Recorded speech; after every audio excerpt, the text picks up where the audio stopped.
हो गया ना सर? रिकॉर्डिंग मैसेज मिला हाँ सर, होगा। आ गया। ओके सर, ठीक है, चलो।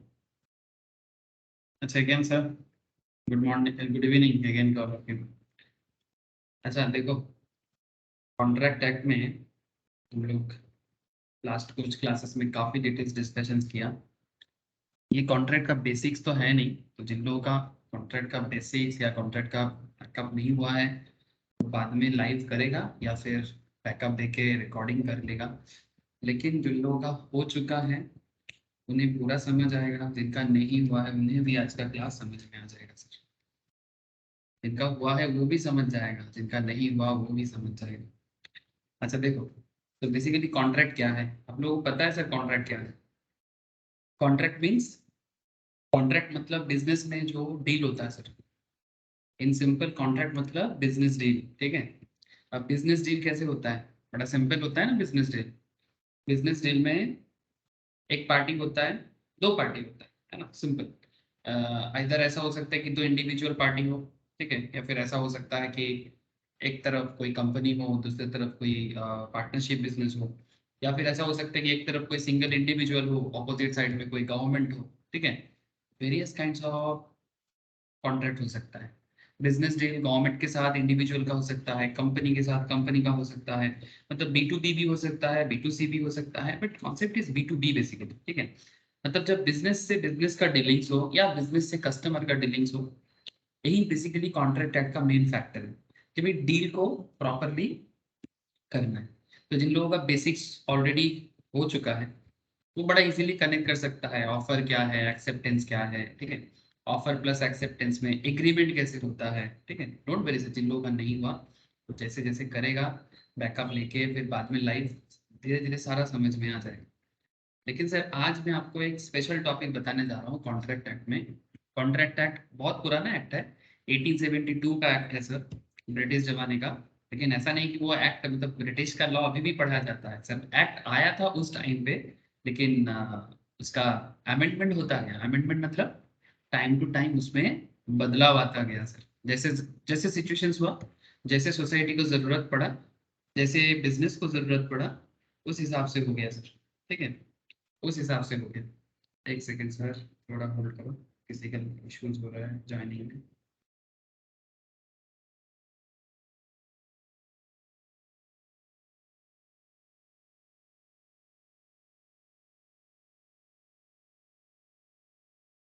ना पॉइंट इज दैट सर, आज मैं आपको कॉन्ट्रैक्ट के अंदर एक स्पेशल टाइप ऑफ कॉन्ट्रैक्ट होता है। मतलब नॉर्मल कॉन्ट्रैक्ट क्या होगा? हम लोग जैसे किसी दुकान में जाते हैं, कोई ऑफर करता है, कोई बंदा एक्सेप्ट करता है, ठीक है। जैसे मानो दुकानदार क्या करता है, अपनी दुकान में प्रोडक्ट सजा के ऑफर करता है कि भाई आओ आओ मेरे दुकान से प्रोडक्ट खरीद के लेके जाओ। अगर हमें पसंद हुआ एज ए कस्टमर तो मैं दुकान में जाऊंगा, एक्सेप्ट करूंगा, ऑफर प्लस एक्सेप्टेंस हुआ।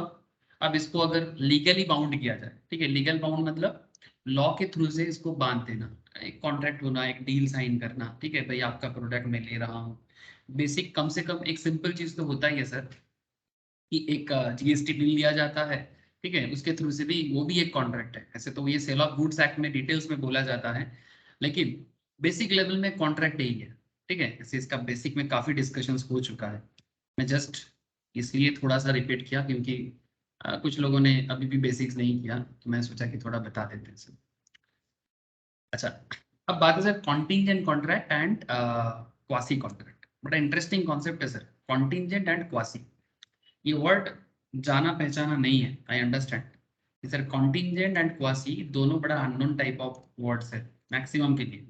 हो सकता है किसी ने सुना है, ये भी हो सकता है किसी ने नहीं सुना है, मैक्सिमम ने नहीं सुना होगा। बट जिन्होंने सुना जिन्होंने नहीं सुना कोई फर्क नहीं पड़ता सर, हमें सीखना पड़ेगा। तो ये कॉन्ट्रैक्ट का एक स्पेशल टाइप्स ऑफ कॉन्ट्रैक्ट है, जिसमें कॉन्ट्रैक्ट होता है मतलब एक दोनों बंदे के बीच में कॉन्ट्रैक्ट होता है, बट थोड़ा कॉन्सेप्ट अलग है। नॉर्मल कॉन्ट्रैक्ट जैसे एक सिंपल एग्जांपल मैं आपको देता हूँ। जैसे मानो कि आपको कोई प्रोडक्ट खरीदना है सर, ऐसे फॉर एग्जांपल कहीं पर भी चलते हैं, कहाँ कहाँ जाया जाए। मेरा फेवरेट एक दुकान है सर, फ्लिपकार्ट। पता नहीं मेरे को ज़्यादा याद आता है, ऐसे फ्लिपकार्ट के साथ मेरा कोई दोस्ती नहीं है, बट नॉर्मल वे में ना फ्लिपकार्ट बड़ा जल्दी याद आ जाता है। पता नहीं शायद इंडिया का बड़ा ऑनलाइन स्टोर है इसलिए। अब मानो किसी को फ्लिपकार्ट से कुछ खरीदना है, बड़ा सिंपल सा बात है सर। फ्लिपकार्ट से किसी को कुछ खरीदना है तो फ्लिपकार्ट में जाओ, जो भी परचेस आपको करना है, आप लोग जानते हो, मेरे से ज्यादा जानते हो। अगर आपको फ्लिपकार्ट पे जाना है, फ्लिपकार्ट आपको कुछ ऑफर कर रहा है, हाँ सर, फ्लिपकार्ट में ऑफर चलता रहता है। देखो फ्लाइट का टिकट भी बेच रहा है, देखो jaw dropping deals, get 35% off on Go First flight. ठीक है, अब ये क्या है, ये फ्लिपकार्ट ऑफर छोड़ा है। अगर आपको एक्सेप्ट करना है तो अभी फ्लिपकार्ट के साइट में जाके आपको अगर कहीं उड़ के जाना है तो आप ऑफर को एक्सेप्ट करके उड़ के चले जाओ। कौन रोका है आपको? कोई नहीं रोका किसी को, कोई किसी ने, मतलब कोई किसी को नहीं रोकता है। ऑफर एक्सेप्ट करने से वो डील पक्का हो जाएगा जब उसमें लीगलिटीज आ जाता है। लीगलिटी मतलब डील साइन करना, पेमेंट करना, जीएसटी बिल लेना। ठीक है, ये एक्चुअली डील है। जब हम कुछ टिकट बुक करते हैं, से फॉर एग्जांपल अगर आप टिकट बुक करते हो तो यहाँ पर आप यहाँ पर देते हो कि भाई कहाँ से कहाँ जाना है। ठीक है, अब आप यहाँ पर जैसे ही लगाते हो उसके बाद वो आपका टिकट का प्राइस पे करते हो, फिर वो आपको एक टिकट देके और साथ में बिल बना के जीएसटी का लिस्ट देके, हाँ, सारा चार्जेस वगैरह इंक्लूड करके आपको टिकट दे देता है। तो यही एक कॉन्ट्रैक्ट है, ये लीगली बाउंड है सर। मतलब अगर बाई चांस मानो कि आपने टिकट काटा, ठीक है, आपने टिकट काट लिया लेकिन उसके बाद भी मतलब फ्लाइट वाले ने आपको लेके नहीं गया, तो क्या आप केस कर सकते हो? हाँ बिल्कुल केस कर सकते हो, बिल्कुल आपका हक है, क्योंकि आपने एक लॉजिक मतलब एक लीगल टिकट लिया, आपके पास पूरा लीगल टिकट है और उसके ऊपर बेस करके आपका पूरा हक है। अगर किसी भी मिसमैनेजमेंट के कारण, किसी भी तरह का मिसमैनेजमेंट के कारण, हो सकता है वो फ्लिपकार्ट के मिसमैनेजमेंट हो, मतलब क्योंकि आपने फ्लिपकार्ट की तरफ से टिकट काटा था, या फिर ऐसा हो सकता है कि वो जो पर्टिकुलर एयरलाइंस का टिकट आपने काटा था उनके तरफ से भी मिसमैनेजमेंट हो सकता है। तो अगर कुछ भी गड़बड़ होता है तो आप क्लेम कर सकते हो, तो इसको बोलते हैं ब्रीच ऑफ कॉन्ट्रैक्ट, जो मेरा एक्चुअली लास्ट वीक का डिस्कशन था। बट आज मैं आपको थोड़ा अलग चीज बताने जा रहा हूँ सर, कॉन्टिंजेंट एंड क्वासी। अब मैं डायरेक्टली आ जाता हूँ सर कॉन्टिंजेंट में एंड क्वासी में। देखो सर, इसीलिए मैं आपको बोला कि हर किसी को समझ में आ जाएगा, जो कभी ना सुना है उसको भी समझ में आ जाएगा।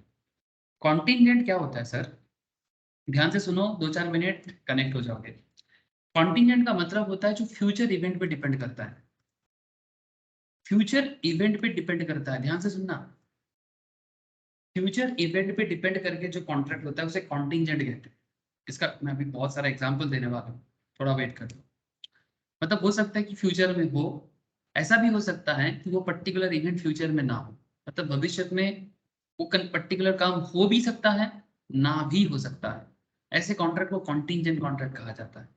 एग्जाम्पल के लिए मेरे दिमाग में इंश्योरेंस कॉन्ट्रैक्ट आ गया सर।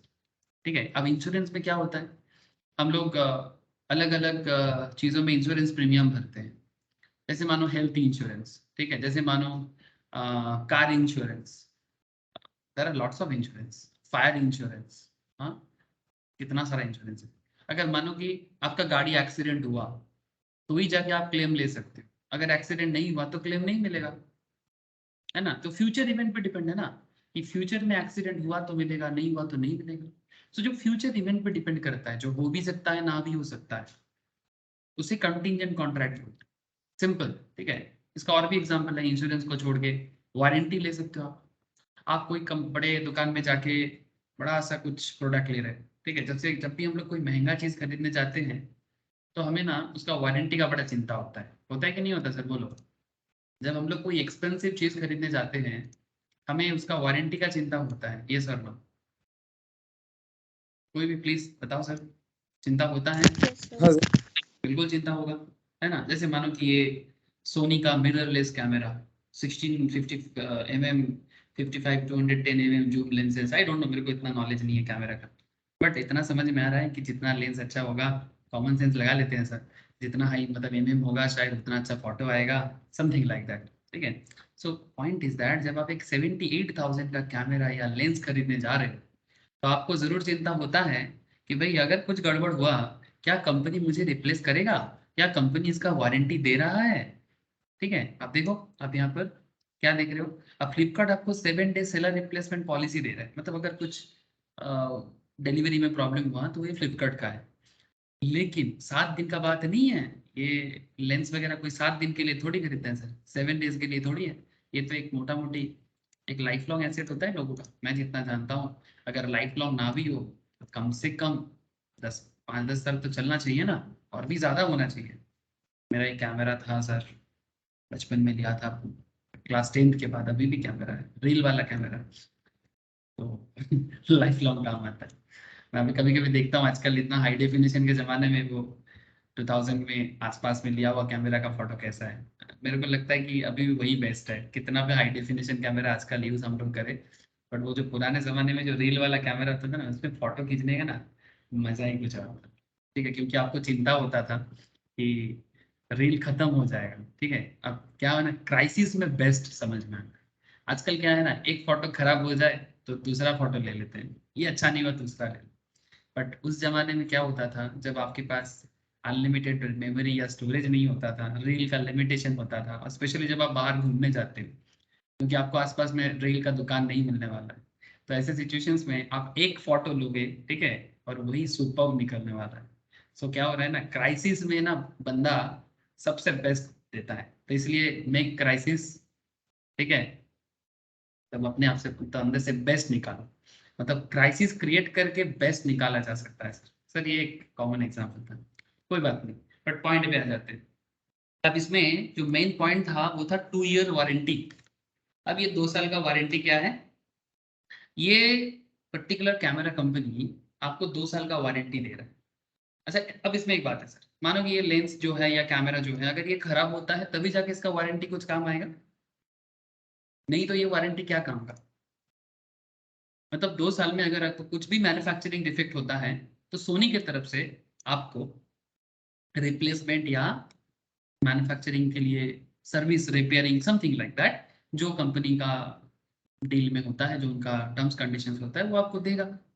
लेकिन अगर आपका मोबाइल कैमरा खराब नहीं होता है, ठीक है, तो मिलने वाला है क्या आपको, मतलब कोई ऐसा कि 2 साल का वारंटी है तो 2 साल के अंदर कैसे भी करके सर्विस सेंटर में लेके पहुंच जाओगे क्या, बिना खराब होते कभी कोई सर्विस सेंटर जाता है क्या। प्लीज टेल मी, आपने जो प्रोडक्ट लिया वो खराब नहीं हुआ तो क्या आप फिर भी सर्विस सेंटर में चले जाओगे, नहीं कंपनी ने बोला था 2 साल का वारंटी, मुझे एक बार जाना है। अब कुछ लोगों के मन में थोड़ा चलता है, ये वारंटी है तो लेना पड़ेगा। अरे भाई वारंटी है तो क्या लोगे, खराब हुआ तब ना वारंटी का कुछ काम है, अगर खराब नहीं है तो फिर वारंटी किस काम का।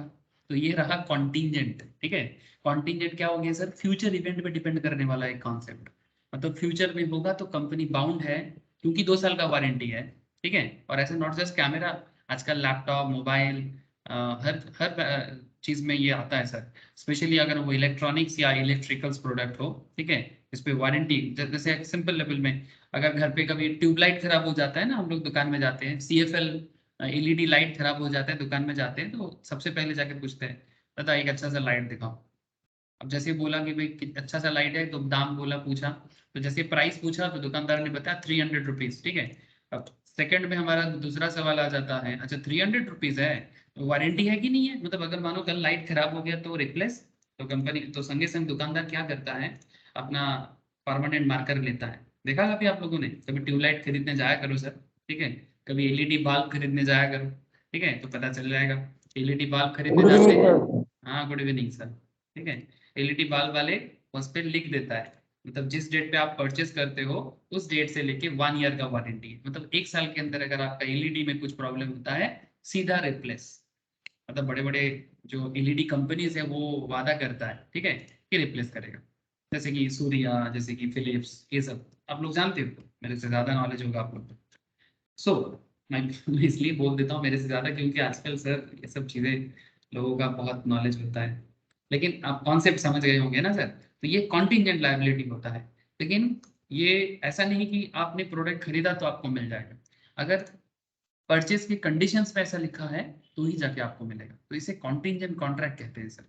मतलब दुकानदार आपको इस कॉन्ट्रैक्ट का डील को, मतलब ये पर्टिकुलर डील को वो रखेगा, ठीक है, ये वादा वो निभाएगा, लेकिन फ्यूचर इवेंट पे डिपेंड करता है। आप इसका और डिटेल्स बताएंगे, लेकिन उससे पहले क्वासी क्या है, आपके मन में सवाल चल रहा है सर, क्वासी क्या है।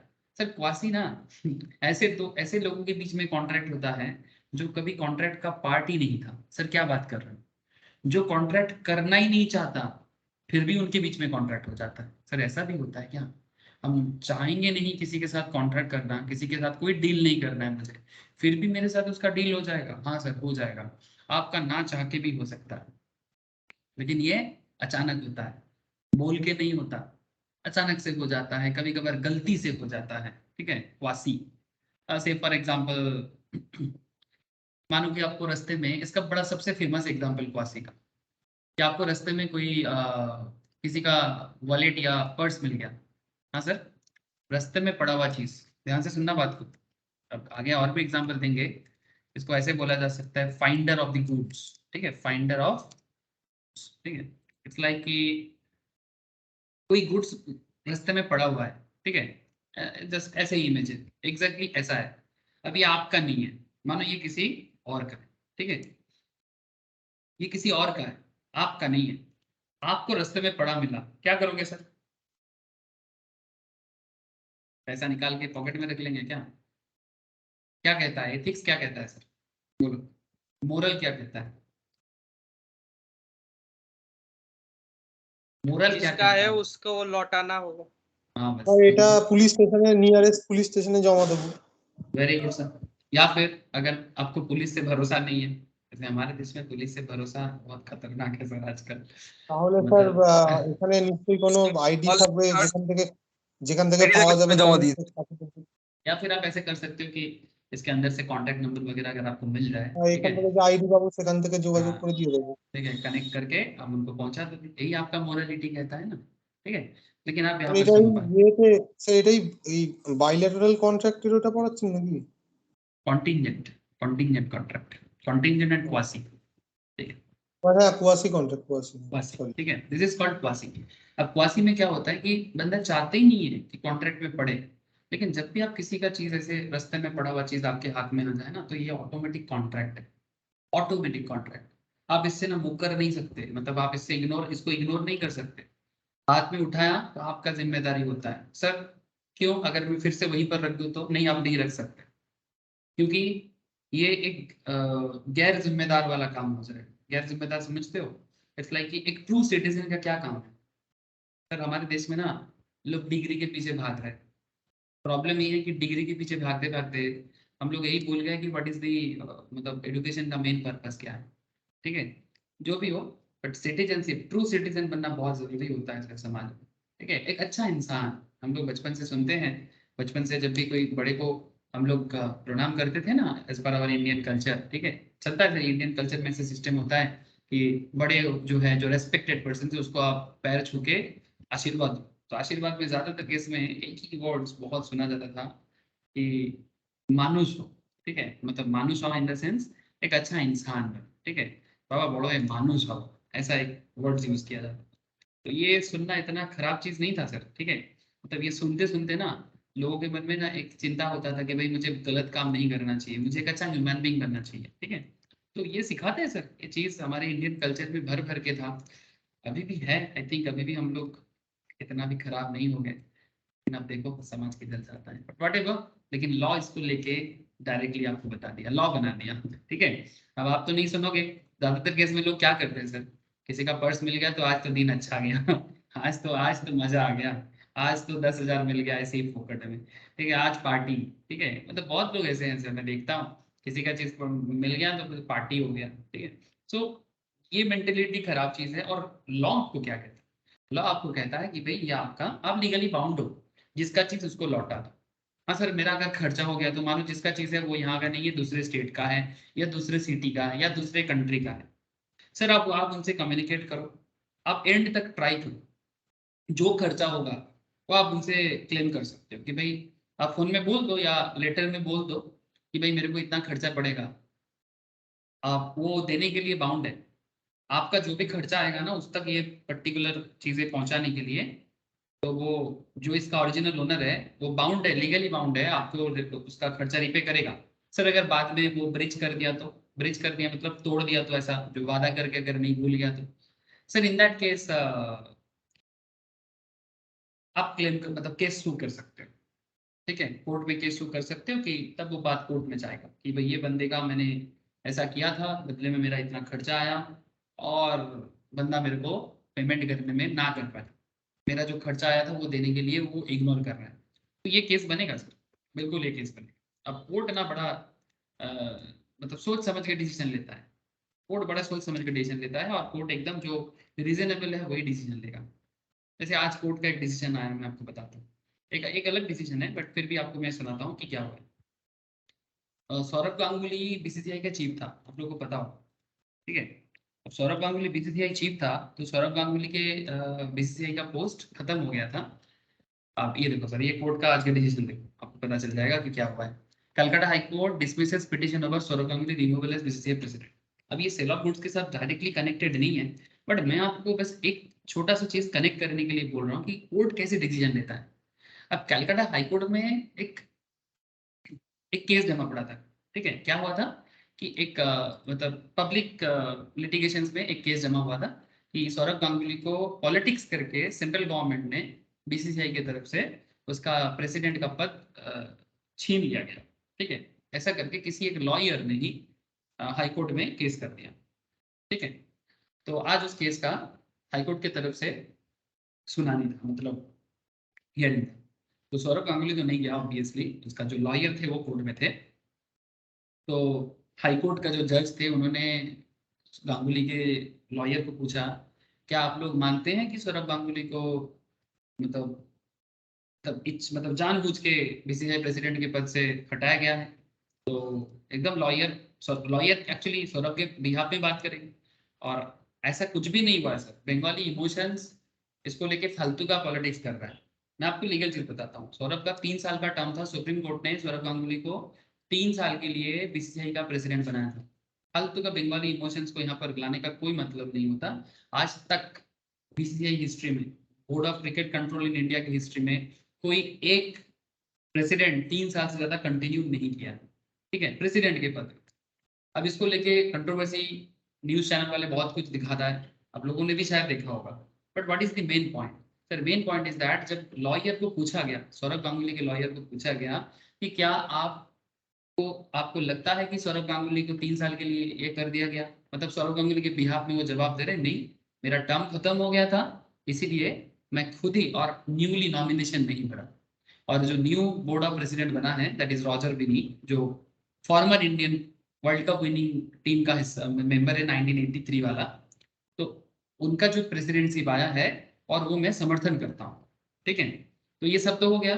तो मतलब सौरभ गांगुली को किसी भी तरह का पॉलिटिक्स का शिकार नहीं होना पड़ा, ये जस्ट एक प्रोसेस था, ठीक है। लेकिन इसके बाद एक मजा का चीज हुआ सर। इसके बाद जज ने एक बहुत ही इंटरेस्टिंग चीज पूछा, किसको? गांगुली के लॉयर को, ठीक है। अब लॉयर को पूछा गया कि आप क्या चाहते हैं कि जिन्होंने ये मामला किया, जिन्होंने ये कोर्ट में केस फाइल किया, क्या उनके अगेंस्ट में कोई पेनल्टी दर्ज किया जाए?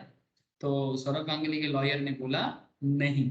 लेकिन फिर भी जज ने, हाईकोर्ट के जज ने सौरभ गांगुली के मतलब बिहाफ में बोलो या अगेंस्ट में बोलो, जो भी हो, बेसिकली ये पब्लिक लिटिगेशन में था। तो फिर भी जज ने 25,000 का पेनल्टी उन पे लगाया, क्योंकि ये एक बेकार कॉन्सेप्ट था जो कोर्ट का समय को भी बेकार किया। तो लोगों को ऐसा करने से पहले 10 बार सोचना चाहिए। ऐसा नहीं कि मन हुआ और उठा के जाके केस कर दिया, ठीक है। इंडिया में ऐसे ही केस भरा पड़ा होता है सर, ठीक है। मतलब बिना कारण का, without any reason, without any logic आप कोर्ट में जाके बस केस फाइल कर दोगे। हाँ, ऐसा नहीं होता है सर। और इसी को शिक्षा देने के लिए जज कई बार बिना कारण का भी, मतलब इसमें पूछा था इनको, क्या आपको लगता है कि इन पे पेनल्टी करना चाहिए? तो सौरभ गांगुली के लॉयर ने डायरेक्ट बोला था नहीं नहीं, पेनल्टी नहीं करना चाहिए। लेकिन फिर भी जज ने अपने मर्जी से 25,000 का पेनल्टी लगाया। सो आई होप यू अंडरस्टैंड कि कोर्ट अपने तरीके से काम करता है, ठीक है। वो सही गलत जज करता है, ठीक है। सही क्या है गलत क्या है वो जज कर लेगा। सिमिलरली हर एक केस में सही गलत का जजमेंट करने का सिस्टम हर एक कोर्ट के पास होता है, चाहे वो हाई कोर्ट हो, सुप्रीम कोर्ट हो, लोअर लेवल कोर्ट हो, कंज्यूमर कोर्ट हो, ठीक है, कंपनी लेवल कोर्ट हो, ठीक है, सीएलबी बोलते हैं, कंपनी लॉ बोर्ड, या एनसीएलटी, ठीक है, नेशनल कंपनी लॉ ट्राइब्यूनल, ठीक है। किसी भी तरह का ट्राइब्यूनल वो अपने मर्जी से डिसीजन लेता है और एक लॉजिकल डिसीजन लेता है, ठीक है। अब ये तो था लॉजिकल का मतलब लीगल मैटर। अब आई होप कि आपको एक आइडिया मिल गया सर, ये कॉन्टिंजेंट एंड क्वासी हमें किधर लेके जा सकता है।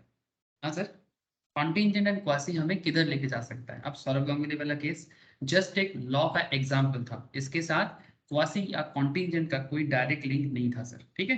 क्योंकि मैंने आपको लॉ या कोर्ट कैसे काम करता है उसको बताने के लिए एग्जाम्पल दिया था, ठीक है। अब चलो कॉन्टिंजेंट कॉन्ट्रैक्ट में और क्वासी कॉन्ट्रैक्ट में हम लोग क्या पढ़ने वाले हैं, फटाफट देखो sir. Sir contingent rules relating to enforcement of contingent contract and quasi cases deemed as quasi contract. Deemed का क्या मतलब होता है? डीम्ड मतलब जो है नहीं वो भी आ जाएगा, मतलब मान लेंगे, सिंपल बात है। डीम्ड वही होता है जो होता नहीं है पर मान लिया जाता है, इट्स लाइक दैट। और rules related to enforcement of contingent contract and difference between contingent and wagering contract. Sir wagering और कॉन्टिंजेंट में क्या फर्क है? अब आपको वेजरिंग भी बताने वाला हूँ सर। वेजरिंग क्या होता है जानते हो? वेजरिंग मतलब बेटिंग सर। बेटिंग समझते हो आप लोग? हाँ सर, आप लोग बेटिंग समझते हो? बेटिंग क्या होता है? लोग बेटिंग करते हैं ना, जैसे जब मानो कि इंडिया पाकिस्तान मैच चल रहा है, बेटिंग चल रहा हाँ है। सर, किसी प्रोबेबिलिटी में दाव लगाया जाता है। वेरी गुड सर, प्रोबेबिलिटी पे दाव लगाना कि अगर इंडिया जीता तो तुम मेरे को 1 करोड़ देना, अगर पाकिस्तान हारा तो मैं तुमको इतना दूंगा, इस लाइक दैट। ठीक है, ठीक है, मतलब ये हार जीत पे पैसा लगाना। ठीक है, जो एक अनसर्टेन इवेंट पे डिपेंड करता है, ध्यान से बात को समझना। मतलब वेजरिंग भी अनसर्टेन इवेंट पे होता है, कॉन्टिंजेंट भी अनसर्टेन इवेंट पे होता है। जैसे एक्सीडेंट, वारंटी, पता नहीं है कि डैमेज होगा कि नहीं। सिमिलरली इंडिया पाकिस्तान मैच चल रहा है, कौन जीतेगा? अनसर्टेन है, स्पोर्ट्स है। Sports is full of uncertainties, और अनसर्टेनिटीज के कारण ही तो स्पोर्ट्स में इतना मजा आता है। स्पोर्ट्स में मजा क्यों आता है? क्योंकि हमें पता ही नहीं क्या होने वाला है। और ये देखा गया है कि सर ये स्पोर्ट्स में इतना अनसर्टेनिटीज के कारण लोग इतना स्पोर्ट्स लव करता है। स्पोर्ट्स का इतना पॉपुलैरिटी क्यों है? अनसर्टेनिटीज के कारण। क्योंकि अगर हमें पता चल गया ना रिजल्ट क्या होने वाला है, तो वो मजा नहीं है। क्योंकि स्पोर्ट्स अनसर्टेन है इसलिए मजा आता है, तभी इतना सारा लोग देखने के लिए पागल होते हैं। और होना भी चाहिए, ठीक है, खुशी करने के लिए होना चाहिए। लेकिन वेजरिंग इलीगल है सर, वेजरिंग इलीगल है। आप बेटिंग इस तरह से नहीं कर सकते। ठीक है, तो क्या सर ये ड्रीम 11, ये माई 11 सर्कल, ये सब जो ऐप आजकल चलता है, बेटिंग ऐप है क्या? हाँ सर बेटिंग ऐप। लेकिन सर इसको एक कंट्रोलिंग वे से चलाया जा रहा है। हाँ सर, প্লে স্টোর থেকে উঠিয়ে দিয়েছে স্যার, हाँ নতুন করে इसीलिए ইনস্টল। एग्जैक्टली गूगल में प्ले स्टोर में नहीं मिलेगा Dream 11, My 11 circle, Betway. There are lots of betting app आया है मार्केट में। ठीक है, अब ये बेटिंग ऐप इलीगल है, लेकिन इसको एक कंट्रोलिंग वे में गवर्नमेंट इसको परमिशन दिया। मतलब ऐसा नहीं कि कोई लूट जाएगा, एक सर्टेन अमाउंट 20। हाँ सर बोलो। आप लोग जानते हो ना ये सब ड्रीम 11 वगैरह के बारे में। ठीक है, ये भी एक तरह का बेटिंग ऐप है, लेकिन ये बड़ा कंट्रोलिंग वे में चल रहा है। लेकिन कोई कोई state, there are some states in India जो इस ऐप का बैन किया है, मतलब उस स्टेट से आप नहीं खेल सकते। ठीक है, देयर आर सम स्टेट्स। ठीक है, कुछ किसी किसी जगह में केस भी बना हुआ है, प्लेयर के अगेंस्ट में भी केस है। ठीक है, क्योंकि ये बेटिंग है, क्योंकि बेटिंग इलीगल है। Betting is a wagering sir. ठीक है, और वेजरिंग एग्रीमेंट नहीं हुआ, मतलब वेजरिंग एग्रीमेंट को कभी भी गवर्नमेंट प्रमोट नहीं कर सकता। लेकिन गवर्नमेंट क्यों कर रहा है? अब सवाल ये है सर, इसके पीछे भी एक सिंपल लॉजिक है, क्योंकि एक तो लोग स्पोर्ट्स बड़ा पसंद करता है, और इंडिया में क्रिकेट एक काफी फैन फॉलोइंग है। और इसमें अगर थोड़ा पैसा आता है, सरकार को टैक्स मिल जाता है, तो सरकार रेवेन्यू लॉस नहीं करना चाहता। लेकिन सर मजा का बात है सर है कि इसमें जो बेटिंग चल रहा है ना, ये थोड़ा कंट्रोलिंग में चल रहा है। अभी तक आप देख सकते हो 13 करोड़ प्लस यूजर है सिर्फ ड्रीम 11 में। डेली 1000 से ज्यादा कॉन्टेस्ट हो रहा है हार जीत के ऊपर। लेकिन ये ना बेटिंग है, बट एक कैलकुलेशन और नॉलेज के बेसिस में। ठीक है, थोड़ा नॉलेज चाहिए यहाँ पर। ठीक है, थोड़ा विद्या चाहिए, नहीं तो आप नहीं खेल सकते। हर स्पोर्ट्स का अपना अपना, फुटबॉल, कबड्डी अलग अलग का होता है, रमी बोल के भी एक होता है, क्रिकेट का होता है। तो नॉलेज चाहिए, बट नॉलेज के साथ साथ ये बेटिंग है सर, इसमें कोई दोहराई नहीं है। तो गवर्नमेंट इसको एक कंट्रोलिंग वे में कर रहा है प्रमोट। लेकिन कुछ कोर्ट में केस पेंडिंग है, जैसे कि तमिलनाडु में, तेलंगाना में केस है। ठीक है, लेकिन इन स्टेट्स लाइक बंगाल, यूपी, बहुत सारे स्टेट्स में ये लीगल माना जा रहा है, थोड़ा बहुत एडजस्टमेंट के साथ। ठीक है, मतलब एक बार लॉ लीगल बोलता है फिर इलीगल को ही प्रमोट करता है। Yes there may be controversy, लेकिन आपको मैं बताया कि वेजरिंग होता है। तो वेजरिंग और कंटिंजेंट दोनों ही अनसर्टेनिटीज पे ऊपर डिपेंड करता है, लेकिन फिर भी इनके बीच में कितना फर्क है, यही तो मजा है इस पर्टिकुलर कॉन्सेप्ट का। एक एक करके बात करते हैं सर। बहुत मैंने आपको ओवरव्यू दे दिया, अब एक एक करके फटाफट धीरे धीरे चलते हैं। देखो, अब कॉन्टिंजेंट कॉन्ट्रैक्ट, अब लॉ इसको किस तरह से एक्सप्लेन करता है।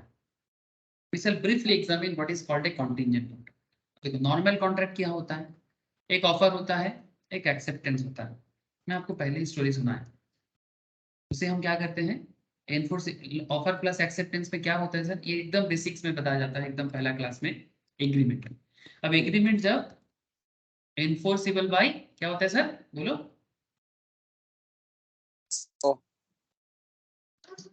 किसी भी एग्रीमेंट को जब लॉ के थ्रू से Enforceable by एनफोर्स law. करोगे, एनफोर्सेबल बाय लॉ हो जाएगा, तो वो क्या बन जाता है, कॉन्ट्रैक्ट। कॉन्ट्रैक्ट। कॉन्ट्रैक्ट। सिंपल।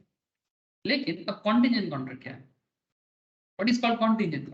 ये कॉन्ट्रैक्ट तो है बट इसमें थोड़ा कंडीशंस है। It's essential and the rules regarding enforcement of this type of contract. It is essential and the rules regarding enforcement of this type of contract. मतलब इसको legally bound बनने में कुछ conditions होता है. The Contract Act recognize certain cases in which an obligation is created without a contract. Such obligation arises out of certain relation which cannot be called as contract in the strict sense. There is no offer, no acceptance, no consensus ad idem. Sir ये मैंने basics में समझाया था, consensus एडिडम क्या होता है। Consensus ad idem it's a Latin word, ठीक है, ये लॉ में बड़ा सुनना पड़ता है सर, लैटिन फ्रेज, मतलब लैटिन मतलब रोमन, ठीक है, रोमन या लैटिन फ्रेज आपको बार बार कान में आएगा। इसका मतलब होता है same thing on same sense, ठीक है, कॉन्सेंसस एडिडम। ये इटली ग्रीस एरिया में इस तरह का रोमन एरिया में यूज होता था, और क्योंकि ब्रिटिश लॉ, क्योंकि हम लोग इंग्लिश से लिया है और इंग्लिश जो है ना वो रोमन एम्पायर का काफी प्रभाव है उस पर, इसीलिए हमें जगह जगह में रोमन फ्रेज या लैटिन फ्रेज देखने को मिलता है। सो नो कॉन्सेंसस एडिडम का मतलब है कि same thing in same sense अगर नहीं होता है, ठीक है, तो फिर उसमें भी कॉन्ट्रैक्ट एक्चुअली नहीं बन सकता। तो क्या कहते हैं, there is no offer no acceptance, तो नो ऑफर नो एक्सेप्टेंस तो कॉन्ट्रैक्ट कैसे होगा। नो कॉन्सेंसस एडिडम मतलब सेम थिंग सेम सेंस में नहीं हो रहा है, मतलब आप जो कह रहे हो और मैं जो बोल रहा हूँ दोनों मैच नहीं कर रहे, तो कॉन्ट्रैक्ट एक्चुअली नहीं बन सकता। And in fact neither agreement nor promise and the law imposes an obligation on one party and confers a right in favor of the other. We shall have a look on these cases of quasi contract. अब मैं धीरे धीरे आपको लेके चल रहा हूँ, जैसे मैं क्वासी में आपको बोल रहा था ना, ना कोई ऑफर था ना कोई एक्सेप्टेंस था, ठीक है, ना same thing in same sense था, मतलब ना तो आप मन में सोच रहे थे कि मैं अपना पर्स नीचे गिराऊंगा और आप कोई जो भी मेरा पर्स उठाएगा मेरे को देगा और मेरे साथ उसका कॉन्ट्रैक्ट हो जाएगा, ये कोई भी चीज नहीं चल रहा था, मतलब कोई भी कहीं पर भी नहीं था, फिर भी कॉन्ट्रैक्ट हो जाता, ठीक है। तो ये कॉन्टिजेंट कॉन्ट्रैक्ट या क्वासी कॉन्ट्रैक्ट एक अलग ही खेल खेलता है, ठीक है। अब इन लोगों का बेसिक्स एकदम क्लियर है ना, तो थोड़ा जल्दी समझ में आएगा। बेसिक में थोड़ा सा क्लास नहीं हुआ है, तो एक बार बैकअप कर लेगा ना, तो ये बीच में जो वर्ड्स आपको थोड़ा सा अलग सा लग रहा है वो भी समझ में आ जाएगा। अच्छा देखो, कॉन्ट्रैक्ट में भी एब्सोल्यूट और कॉन्टिंजेंट, या तो पूरा पूरा होता है कॉन्ट्रैक्ट या तो कॉन्टिंजेंट होता है। Absolute contract is one where the promisor, मतलब जो प्रॉमिस करता है, undertakes to perform the contract in any event without any condition, किसी भी तरह का कंडीशन के छोड़ के, तो विदाउट एनी कंडीशंस वो अपना वादा निभाता है। वादा मतलब जो प्रॉमिस किया है, ठीक है, जैसे दुकानदार ने आपको बोला कि हाँ दादा मैं आपका प्रोडक्ट ला के दूंगा, बदले में आप मेरे को इतना पेमेंट कर देना, सिंपल है, इसमें कोई कंडीशन नहीं था, ठीक है, कि अगर ऐसा हुआ अगर वैसा हुआ, ठीक है, कोई ऐसा वैसा नहीं है, ऐसा वैसा मतलब कंडीशन आ जाएगा। लेकिन विदाउट एनी कंडीशन जब एक कॉन्ट्रैक्ट प्योरली परफॉर्म हो जाता है उसे नॉर्मल एब्सोल्यूट कॉन्ट्रैक्ट कहते हैं। बट कॉन्टिंजेंट में थोड़ा कंडीशंस होता है, मैं आपको इसका एग्जांपल दे चुका हूँ। Section 31 of the Indian contract act 1872, ठीक है, इंडियन कॉन्ट्रैक्ट एक्ट जो बेसिक्स में बोला है, वहां पर 1872 कॉन्ट्रैक्ट एक्ट एकदम क्लियरली कॉन्टिजेंट कॉन्ट्रैक्ट का डेफिनेशन देता है सेक्शन 31 में। एक कॉन्ट्रैक्ट टू डू और not to do something, sir to do और नॉट टू डू समथिंग, कुछ करना और कुछ ना करना, ठीक है, दोनों के लिए कॉन्ट्रैक्ट हो सकता है, मतलब कुछ करने के लिए भी कॉन्ट्रैक्ट हो सकता है, कुछ ना करने के लिए भी कॉन्ट्रैक्ट हो सकता है। If some event collateral to such contract, अगर उस कॉन्ट्रैक्ट के साथ जुड़ा हुआ कोई पर्टिकुलर इवेंट डज और डज नॉट हैपन, अगर ऐसा कुछ होता है या नहीं होता है, जैसे कि वारंटी, भूल गए ना, हाँ सर अभी मैं बोला था कि आप ये कहाँ गया, सोनी का कैमरा का लेंस का एकदम खराब होगा कि नहीं होगा पता नहीं सर, लेकिन वारंटी पहले देख लेते हैं हम लोग, 2 साल का वारंटी, हाँ खराब होगा नहीं होगा पता नहीं, पर पहले वारंटी देख लेते हैं। तो ये फ्यूचर इवेंट पे डिपेंड करता है ना, तो कंडीशन लगे इस पे, खराब होगा तो कंपनी आपको देगा, नहीं तो नहीं। एग्जाम्पल देखें sir, contract of insurance, indemnity, guarantee. Indemnity क्या होता है, इंडेमनिटी का मतलब होता है आपका लॉस को जो भरपाई किया जाता है उसे इंडेमनिटी कहते हैं। हिंदी में बोले तो क्षतिपूर्ति, हाँ सर, बंगाली में बोले तो क्षतिपूर्ति, ठीक है। जैसे इंश्योरेंस के थ्रू से हो सकता है, एक्सीडेंट के थ्रू से हो सकता है, गवर्नमेंट आपको देता है, ठीक है। गवर्नमेंट ऐसे बोलता है ना कि अगर इस एरिया में इन लोगों का फ्लड में कुछ हो जाए तो गवर्नमेंट उनको इतना देगा उतना देगा, ठीक है। इंडेमनिटी कहते हैं, ठीक है। इंडेमनिटी मतलब आपका लॉस को भरपाई करने वाला वादा, ठीक है। Guarantee fall under this category. तो I hope you understand insurance business इस तरह का कॉन्ट्रैक्ट से चलता है। आप लोग, हम लोग घर पे कितना इंश्योरेंस करके रखते हैं, हाँ, घर का इंश्योरेंस, गाड़ी का इंश्योरेंस, लाइफ का इंश्योरेंस, हेल्थ का इंश्योरेंस, कार का इंश्योरेंस भरा पड़ा है। कभी एक साइट है सर, क्या नाम है, ये क्या नाम है, पॉलिसी बाजार, हाँ, इंश्योरेंस के नाम पे इतना इंश्योरेंस हो गया, एक साइट ही निकल गया मार्केट में, नाम है पॉलिसी बाजार। आई होप आप लोग नाम सुना हो, हाँ। अब देख लो, काउंट कर लो कितना तरह का पॉपुलर इंश्योरेंस आपको दिखाई दे रहा है। लाइफ, हेल्थ, इन्वेस्टमेंट छोड़ो इसको, car insurance, two wheeler insurance, family health, travel insurance, सरल जीवन बीमा, चाइल्ड सेविंग्स भरा पड़ा है, home insurance, group health, retirement, क्या नहीं है, हाँ। अब आप लोग बाद में रिसर्च करते रहो, देखते रहो, ठीक है। मैं आपको रोकने वाला थोड़ी हूँ। मतलब बेसिकली मेरा कहना ही है सर कि मार्केट में अलग अलग टाइप्स ऑफ बिजनेस चलता है, अलग अलग टाइप ऑफ कॉन्ट्रैक्ट होता है। तो उस हर एक चीज का ना एक नाम होता है, उसका लॉ में ना एक कॉन्सेप्ट होता है, ठीक है। तभी जाके ऐसा होता है, नहीं तो आप समझोगे कैसे प्रॉब्लम को कैसे डील करना है। ए कॉन्ट्रैक्ट टू पे बी 1 लाख इफ बीज हाउस इज बॉन्ड, ठीक है। ए ने कॉन्ट्रैक्ट किया बी के साथ कि अगर तुम्हारा घर आग में जल जाता है तो मैं तुम्हें 1 लाख दूँ। ये बेसिकली एक इंडेमनिटी है, ठीक है, लॉस भरपाई है। This is a contingent contract. It makes a contract with B to buy his house for 5 lakh. ध्यान से सुनना, it makes a contract with B to buy his house for rupees 5 lakh if he is able to secure to bank loan for that amount. The contract is contingent. ये contract कर रहा है, it makes a contract with B, मैं उसका अपना घर, तुम्हारा घर 5 लाख में लूंगा if he is able to secure to bank loan, अगर उसे बैंक लोन मिल जाए तो अगर बैंक लोन नहीं मिला तो नहीं ले पाएगा, सिंपल बात है। तो ये क्या हुआ सर, फ्यूचर इवेंट पे डिपेंड हो गया ना। अगर बैंक लोन मिले तो मैं तुम्हारा घर लूंगा 5 लाख पे, अगर ना मिले तो टाटा बाय बाय, मतलब नहीं ले सकते, सिंपल, ठीक है। तो फ्यूचर इवेंट पे डिपेंड कर रहा है ना कॉन्ट्रैक्ट, इसी को बोलते हैं सर कॉन्टिंजेंट। अब यहाँ पर ना आपको थोड़ा और बात करता हूँ सर। देखो सर, बिजनेस है, एक एक मोड पे कॉम्प्लेक्सिटीज बढ़ जाता है, ठीक है। ध्यान से सुन रहे हो ना सर आप लोग, समझ में आ रहा होगा आप लोग, बताओ सर। अंकिता বুঝতে পারছিস, তোর বোঝার কথা নয় তো, हाँ बोलो, हाँ बोले कि ना बोले, हाँ बोला कि ना बोले, ओके सर, ठीक है। तो धीरे धीरे समझ में सबको आ जाएगा।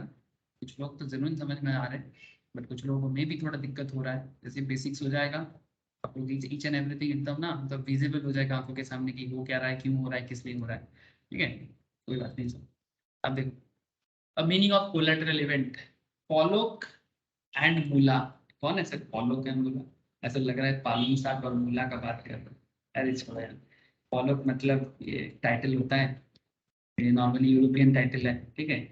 सॉन पोलोक बोल के साउथ अफ्रीका का एक बड़ा फेमस प्लेयर था, मुझे याद है। मूला बोल के भी एक प्लेयर था फुटबॉल में, जो भी।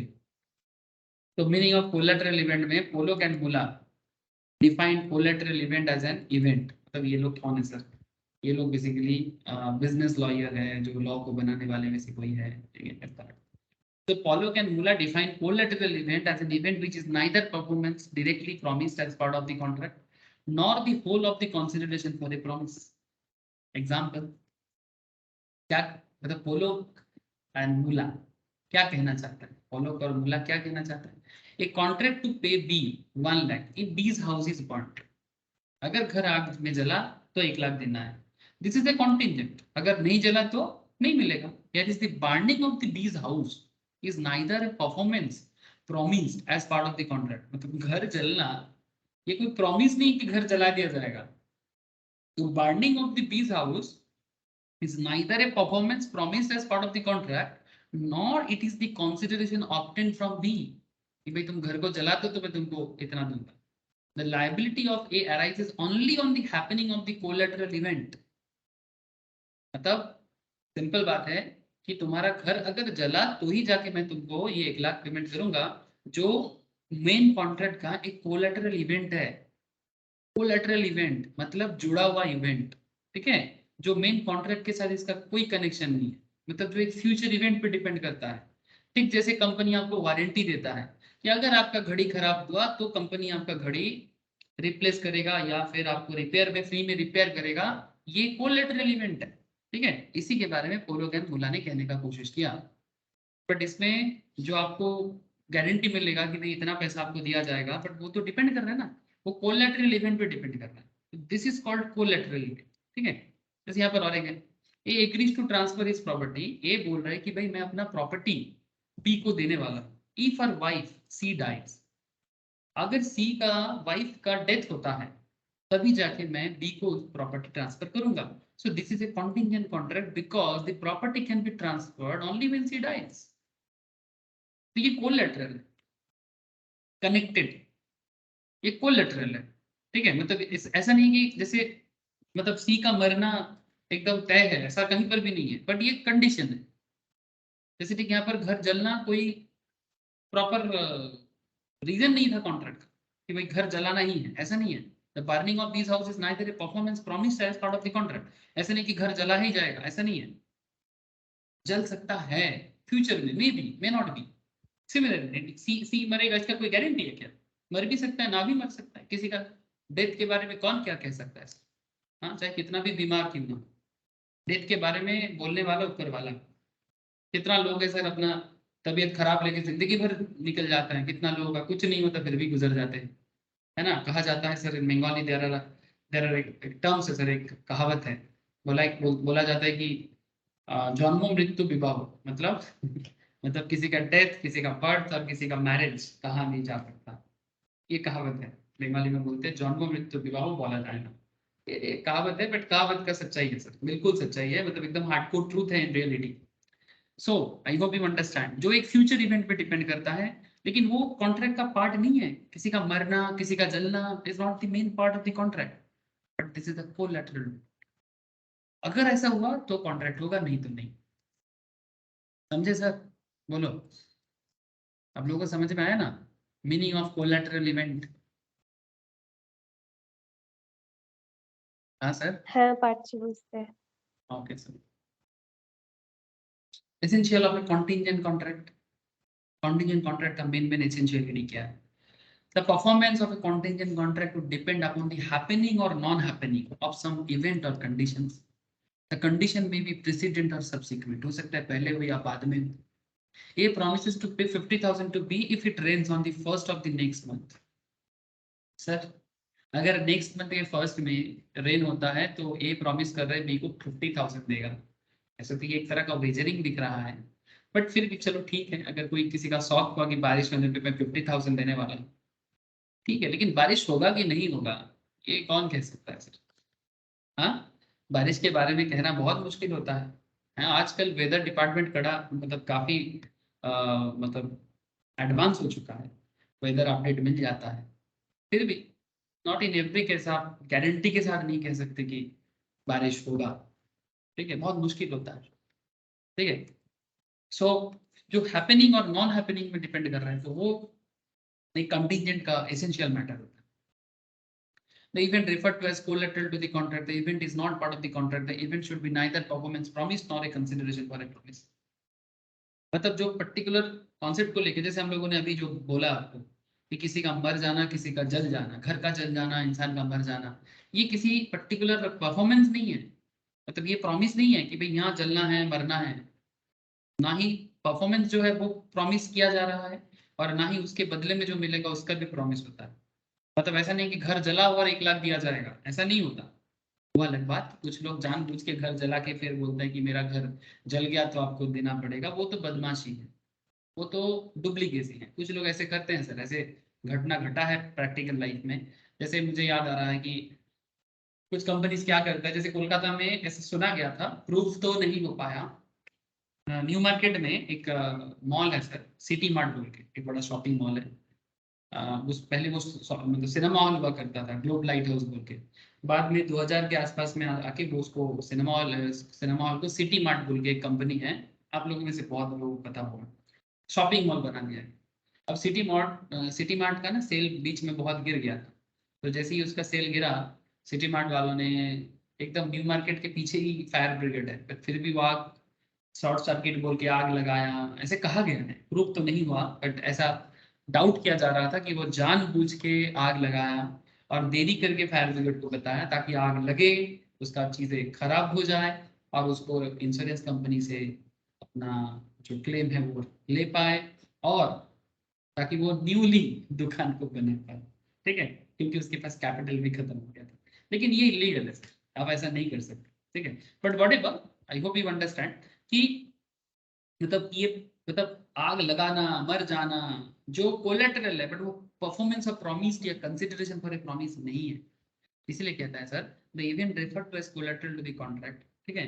ये देखना बहुत जरूरी है कि कौन सा इवेंट क्या कहा गया है, ठीक है। जैसे कि मैंने आपको बोला, where A agrees to deliver 100 bags of wheat and B agrees to pay the price only afterwards, the contract is a conditional contract and not contingent, because the event on which B's obligation is made to depend is part of the promise itself and not a collateral event, ठीक है। मतलब यहाँ पर A और B के बीच में 100 bags of wheat देने का बात चल रहा है, A agrees to deliver 100 bags of wheat and B agrees to pay the price only afterwards, the contract is a conditional contract। मतलब सिंपल भाई, तुम मेरे को 100 bags of गेहूं भेजो, ठीक है, गेहूं मतलब गेहूं, ठीक है, जिससे रोटी बनता है, मैं आपको जैसे तुम मेरे को दे दोगे मैं तुम्हें पैसा दे दूंगा, इसमें तो कोई कंटिजेंसी नहीं था, ये तो सिंपल कंडीशनल कॉन्ट्रैक्ट था। कंडीशन नहीं है कि तुम्हारे डिलीवरी होने पे मेरा पेमेंट जाएगा, बस यही कंडीशन है, शर्त यही है।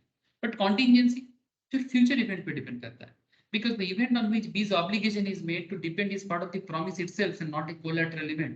मतलब A और B के बीच में जो नॉर्मल व्हीट डिलीवरी का बात चल रहा है, ये कोई कोलेटरल नहीं है, ये डायरेक्टली प्रॉमिस है कि भाई मैं तुम्हें 100 बैग्स ऑफ व्हीट बेचूंगा, बदले में तुम मुझे इतना देना। तो ये कंडीशंस है, ये कोई कॉन्टिजेंसी नहीं है कि जो फ्यूचर इवेंट पे डिपेंड करे, कोई कोलेटरल इवेंट नहीं है ये। Similarly, where A promises to pay B 1 lakh if he marries C, ये भी कोई कॉन्टिजेंट कॉन्ट्रैक्ट नहीं है। ए बी को बोल रहे हैं कि तुम सी को शादी करो, मैं तुम्हें 1 लाख दूंगा, बट ये भी कोई कॉन्टिजेंट नहीं है, ये भी डायरेक्ट है, कंडीशन है कि बी सी को शादी करने से 1 लाख दिया जाएगा, सिंपल। ये agreed to construct a swimming pool for B for 2 lakh, ये बोल रहा है कि भाई मैं तुम्हारे लिए स्विमिंग पूल बनाऊंगा, ठीक है, and B agreed to make the payment only on the completion of the swimming pool, it is not a contingent contract, ये भी कॉन्टिजेंट नहीं है। तो एग्जाम में ऐसा क्वेश्चन पूछता है, आपको इस तरह का एग्जाम्पल देके पूछेगा कि भाई आप बताओ ये কন্টিনজেন্ট है कि নরমাল কন্ট্রাক্ট তাহলে है। তাহলে স্যার এরকম হুম, কন্ডিশনে যখন ওপরেরটা বললেন যে পরের মাসে বৃষ্টি হলে তবে আমি 50,000 টাকা দেবো, তো দুটো তো সিমিলারই হলো। कैसे सर, बारिश अगर नहीं हुआ तो नहीं मिलेगा ना। তো নিচেরটাও তো একই হলো, যদি সুইমিং পুল না বানায় তো দেবে না। लेकिन देखो सर, यहाँ पर एक डायरेक्ट कनेक्शन है सर, यहाँ पर एक डायरेक्ट कनेक्शन है कि स्विमिंग पूल बनने पे 2 लाख दिया जाएगा। अब कंडीशन को समझो सर, स्विमिंग पूल कंप्लीट होने से वो पेमेंट करेगा, ये नॉर्मल कॉन्ट्रैक्ट हो गया ना कि घर बनाने के बाद तुम्हें पैसा दिया जाएगा, ऐसा तो होता है नॉर्मल लाइफ में, इट्स बेसिक कॉन्ट्रैक्ट। लेकिन जैसे আচ্ছা। तुम ठीक है, इट्स बेसिक कॉन्ट्रैक्ट ना, सोचो ना, হুম। नॉर्मल दुकानदार तुम्हारे घर पे गुड्स डिलीवरी करेगा, तो तुम হুম। बदले में उनको पेमेंट करोगे, डिलीवरी करो तो पेमेंट, जैसे कि आप ऑनलाइन में जब प्रोडक्ट खरीदते हो सीओडी करते हो, क्या ये कॉन्टिजेंसी है? না। नो। लेकिन ये जिस तरह का प्रॉमिस कर रहा है, ये promise to pay 50,000 to B if it rains on first of the next month, मतलब आपको नहीं लगता ये बड़ा ये अजीब टाइप का है? আচ্ছা, বুঝেছি, ওই রেন্টটা মানে কাইন্ড অফ বেট লাগানোর মতো। एग्जैक्टली सर, ठीक है, कंडीशन আচ্ছা। को समझो सर, ठीक है। আচ্ছা। तो ये कंटिजेंसी मतलब जो एक फ्यूचर इवेंट पे डिपेंड करने वाला है, और जो हो भी सकता है ना भी हो सकता है, बट जो नॉर्मल कॉन्ट्रैक्ट होता है वो हो सकता है सर, वो उसका पॉसिबिलिटीज एकदम है, वो एब्सोल्यूट टाइप में होता है, ठीक है। उसका कोई ऐसा नहीं कि हो भी सकता ना भी हो सकता, तब तो दुनिया में कोई भी चीज हो भी सकता ना भी हो सकता, हाँ। मतलब ऐसा हर चीज को अगर मैं कंटिजेंसी में डाल दूं तब तो मुश्किल है, ठीक है। मैं आज सो भी सकता हूँ ना भी सो सकता हूँ, मैं कल स्कूल जा भी सकता हूँ ना भी जा सकता हूँ। कुछ लोग होते हैं सर हमारे यहाँ पर अनसर्टेनिटीज पे ही जीना अच्छा लगता है कि हो भी सकता है ना भी हो सकता है, बट आप थोड़ा सा लॉजिकली सोचो, ठीक है। अच्छा और एक बात, the contingent event should not be a mere will of the promisor. ठीक है, the event should be contingent in addition to the will of the promisor. If a promise to pay bill 1 lakh, if he so chooses, it is not a contingent contract. In fact, it is not a contract at all. However, where the event is within the promisor's will, but not merely his will, it may be a contingent. मतलब if a promise to pay BE rupees 1 lakh, if he so chooses, मतलब अगर वो किसी particular चीज को choose करता है तो बदले में उसको 1 लाख दिया जाएगा। ये कोई कॉन्टिजेंट तो नहीं हुआ। अगर तुम चूज करते हो ना भी चूज कर सकते हो, this is not a contingency. देखो सर, मतलब जो उसकी इच्छा पे है, बात समझो, ठीक है। लेकिन जो कॉन्टिजेंसी होता है वो प्रोमिसर की इच्छा पे नहीं होता। जैसे कि आपको मैं बोला ना कि घड़ी खराब हो सकता है, ना भी हो सकता है, इंश्योरेंस पे आग लग भी सकता है, ना भी लग सकता है, या फिर बारिश हो भी सकता है, ना भी हो सकता है, ये कंटिजेंसी है। तो यहाँ पर वही बोल रहा है sir, where the event is within the promiser's will but not merely his will, it may be contingent. अगर उसके विल के अंदर नहीं है तो कॉन्टिजेंट हो सकता है, बट अगर उसकी इच्छा के अंदर है, लेना ना लेना, तो फिर वो कॉन्टिजेंट कैसे? हाँ सर, समझ में आ रहा है ना? बेसिक बेसिक फर्क समझ में आ रहा होगा। बोलो सर, और भी एग्जांपल देखो sir. If A promise to pay B 1 lakh if it rains on 1st April and A leave Delhi for Mumbai on a particular day, it is a contingent contract because going to Mumbai is an event, no doubt, within his will, but raining is not merely his will.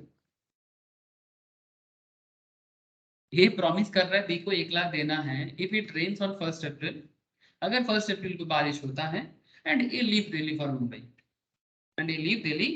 Mumbai on a particular day. ये contingent है because Mumbai जाना में कोई problem नहीं है, ये एक normal event है जो एक ही इच्छा के अनुसार है, वो जा भी सकता है ना भी जा सकता है, जो एक के पास है इसका पावर कि मैं दिल्ली जाऊं या ना जाऊं, सॉरी दिल्ली छोड़ के मुंबई जाऊं कि ना जाऊं, ठीक है। बट बारिश एक के हाथ में है क्या सर? बोलो, समझ में आया? है। ठीक है, तो जो आपके हाथ में नहीं है वो कॉन्टिजेंसी है, ठीक है। जो आपके हाथ पे नहीं है और उसके ऊपर डिपेंड करके कॉन्ट्रैक्ट होगा कि नहीं होगा डिपेंड करता है। The contingent event should not be a mere will of the promisor. ठीक है, इस बात का ध्यान रखिए। और event must be uncertain. Event must be uncertain. ये सब essential है contingency का। Event must be uncertain. Where the event is certain or bound to happen, जो होना चाहिए या होता है, हो जाएगा, the contract is due to be performed, then it is not a contingent. Agreed to sell his agricultural land to B after obtaining the necessary permissions from the collector. As a matter of course, the permission was generally granted. हाँ भाई बेचो अपना agricultural land, कौन किसको रोकता है, ठीक है। And on the fulfillment of certain formalities, it was held that the contract was not a contingent contract as the grant of permissions by the collector was almost a certainty. अगर आप जो rules regulations है वो सब कुछ properly paper work अगर ठीक ठाक हो जाता है कि, तो फिर एग्रीकल्चरल लैंड बेचना इतना क्या बड़ी चीज है ना। ये एक सर्टेनिटी है सर, ये सर्टेन है, ये होगा, ठीक है। अगर सब कुछ ठीक ठाक से फॉर्मेलिटीज पूरा होता है होगा, तो इसमें एक सर्टेनिटी है। तो सर्टेन जो है वो कॉन्टिजेंट कैसे, जो अनसर्टेन है उसी में कॉन्टिजेंसी आ जाता है। ये था contingency regarding essential concept, with example हम लोगों ने पढ़ा। अब बात करते हैं सर सबको समझ में आ रहा है? बोलिएगा सर, कनेक्ट हो रहा है ना आप लोगों को? जैसे किसी किसी के लिए थोड़ा नया हो सकता है, आई नो दैट, बट फिर भी अब आपको कहानी जरूर समझ में आ रहा होगा। भले ही लॉ का एकदम स्टार्टिंग से लेके सारा चीज पॉइंट कनेक्ट नहीं कर रहा होगा, बट क्या चीज है, क्या होता है रियल लाइफ में, आप कनेक्ट कर सकते हो। अच्छा, rules relating to enforcement. Enforcement means क्या इसको लागू किया जा सकता है कि नहीं, इस तरह का बात है sir. The rules relating to enforcement of a contingent contract are laid down in section 32 of the Indian Contract Act 1872, 33, 34, 35, 36 of the Act. Enforcement of contract contingent on an event happening. Where contract identifies happening of future contingent event, the contract cannot be enforced until and unless the event happens. If the happening of the event becomes impossible, contingent contract is void. Section 32 says that where a contingent contract is made to do or not to do anything, if an uncertain future event happens, it cannot be enforced by law unless and until that event has happened. If the event becomes impossible, such contract becomes a void. Sir, कैसे? कुछ example देख लेते हैं और कुछ जरूरत पड़ने से बता देंगे. A contract to pay B a sum of money when B marries C. C dies without being married to B. B मर गया, B से शादी हो नहीं पाए, तो कॉन्ट्रैक्ट और तो बचेगा नहीं. वॉइड का मतलब क्या होता है? कैंसिल. जो लोग बेसिक्स कर चुके हो they understand easily. Void contract, valid contract, voidable contract, don't worry, सबको समझ में आ जाएगा धीरे धीरे. So I hope you understand कि A contract to pay B sum of money when B marries C, but C dies without being married to B. The contract becomes void. अब C नहीं रहा तो मैरिज किससे होगा? तो ये void हो जाता है सर. ठीक है, अगर शादी होता तो पेमेंट होता, नो इशू विद दैट. तो यहाँ पर happening is very important. Section 32 enforcement of contract contingent on an event happening. ठीक है, अगर हैपन है तो होगा, अगर नॉन हैपनिंग है तो कॉन्ट्रैक्ट पॉसिबल नहीं है, void हो जाएगा. सिंपल, ज्यादा कुछ इसमें है नहीं, ज्यादा कॉम्प्लेक्स तरीके से मत सोचो sir. Enforcement of contract contingent on an event of not happening. अगर नहीं होगा तो हो सकता है, जैसे कि ऐसा भी कॉन्ट्रैक्ट लोग करता है. P agrees to pay Q a sum of money if a particular ship does not return. समुद्र से कोई जहाज गया है किसी जगह में, बट वो कॉन्ट्रैक्ट कर रहे हैं कि अगर जहाज रिटर्न नहीं आता तो मैं तुम्हें इतना पेमेंट करूंगा. The contract becomes enforceable only if the ship sinks so that it can not return. अगर जहाज डूबा बीच समुद्र में तो ही ये कॉन्ट्रैक्ट एक्चुअली होगा. अगर जहाज नहीं डूबा तो, हाँ सर, अगर बीच समुद्र में जहाज नहीं डूबा तो नहीं होगा. कॉन्ट्रैक्ट ही इस तरह का, नेचर ही इसका ऐसा है. ठीक है, मेरिन इंश्योरेंस होता है सर. ठीक है, आप लोग शायद जानते होंगे कि ये जो वर्ल्ड का 80 से 90% बिजनेस समुद्र के थ्रू से होता है. जानते हो सर? नहीं जानते तो जरूर जानकारी लेना. और इंडिया इसमें काफी अच्छा करता है, बिकॉज इंडिया का जो जियोग्राफिकल पोजीशन है वो भारत को 3 हिस्सों से कनेक्ट करता है. Arabian sea, Indian ocean and bay of Bengal. तो ये इंडिया के लिए एक बहुत अच्छा अपॉर्चुनिटी है all over the world business करने के लिए. रशिया जैसे इतना बड़ा कंट्री होने के बाद भी रशिया बड़ा प्रॉब्लम नहीं होता. अब ये यूक्रेन के साथ वार इसीलिए कर रहा है क्योंकि उसके पास कोई समुद्र का एरिया नहीं है. पता है आपको, रशिया यूक्रेन वार का one of the main reason है कि यूक्रेन, रशिया के पास कोई प्रॉपर समुद्र नहीं है जिसके थ्रू से वो अपना प्रोडक्ट दुनिया भर में लाए या एक्सपोर्ट इंपोर्ट करे. ठीक है, अगर यूक्रेन हाथ में आएगा तो यहाँ पर ये वाला समुद्र उसके पास आएगा. सो ये बहुत सारा रीजन है. आप छोड़ो, मैं बोलना चालू करूंगा तो अभी खत्म नहीं होगा. लेकिन आप बात को समझे कि अगर कोई समुद्र के थ्रू से कोई जहाज इधर से उधर जा रहा है, ठीक है, तो ये कॉन्ट्रैक्ट क्या हो रहा है कि अगर ये वापस नहीं आएगा तो मैं तुम्हें इतना पेमेंट करूंगा. ठीक है, जैसे इंश्योरेंस कंपनी में भी इस तरह का मेरिन इंश्योरेंस होता है. हो सकता है कि जहाज बीच समुद्र में डूब गया या समथिंग लाइक दैट. और मेरिन का बहुत खतरनाक सिचुएशंस होता है सर. मैं जितना जानता हूँ, मेरा कुछ फ्रेंड्स है जो लोग, कोई मेरिन इंजीनियर्स है, कोई मार्चेंट शिपिंग में काम करते हैं. मैं उनसे सुना हूँ, मेरा एक सीनियर भैया है जो ब्राजील में है अभी, मेरिन इंजीनियर है, और एक जन है सर श्रीलंका में मोस्ट प्रोबेबली, वो मर्चेंट शिपिंग में है सर. तो मैं उनसे पूछता था कि वहाँ पर ऐसा भी ट्रेनिंग दिया जाता है कि पता नहीं, क्योंकि अगर कभी ऐसा हो कि खाना ना मिले, बीच समुद्र में जहाज कहीं पर खो गया, तो सर्वाइवल प्रोसेस इज डेंजरस. चारों तरफ पानी पड़ा, पी नहीं सकते. हाँ सर, समुद्र का पानी पी थोड़ी ना जाता है. इट्स डेंजरस सिचुएशंस होता है. तो जो भी हो, आई होप अंडरस्टैंड कि क्यों ऐसा कॉन्ट्रैक्ट किया जाता है. So where P agrees to pay Q a sum of money if a particular ship does not return. तो बेसिकली यहाँ पर एक नॉट हैपनिंग का बात कर रहे हैं सर. ठीक है, एन इवेंट नॉट हैपनिंग, अगर नहीं होगा तो पेमेंट होगा. The contract becomes enforceable only if this ship sinks so that it can not return. ठीक है, so where he agrees to pay a sum of money to B if certain ship does not return, however the ship returns back, so here contract becomes void. अगर ship वापस आ गया तो, हाँ sir, आपने बोला था कि हम लोगों ने यहाँ पर पहले कॉन्ट्रैक्ट किया कि अगर शिप नहीं आएगा तो पेमेंट होगा, बट अगर शिप वापस रिटर्न आ गया तो अगर रिटर्न आ गया इंडिया में वापस तो फिर कॉन्ट्रैक्ट वॉइड, क्योंकि कॉन्ट्रैक्ट का बेस ही था, कॉन्ट्रैक्ट का जिस बेसिस पे कॉन्ट्रैक्ट बनाया गया था उसमें वो रिटर्न ना आना is the main point. But return जब आ गया तो कॉन्ट्रैक्ट का जो कोलैटरल है वो खत्म हो जाता है और ये कॉन्ट्रैक्ट पॉसिबल नहीं है। ठीक है, so I hope you understand happening not happening सब कैसे काम करता है।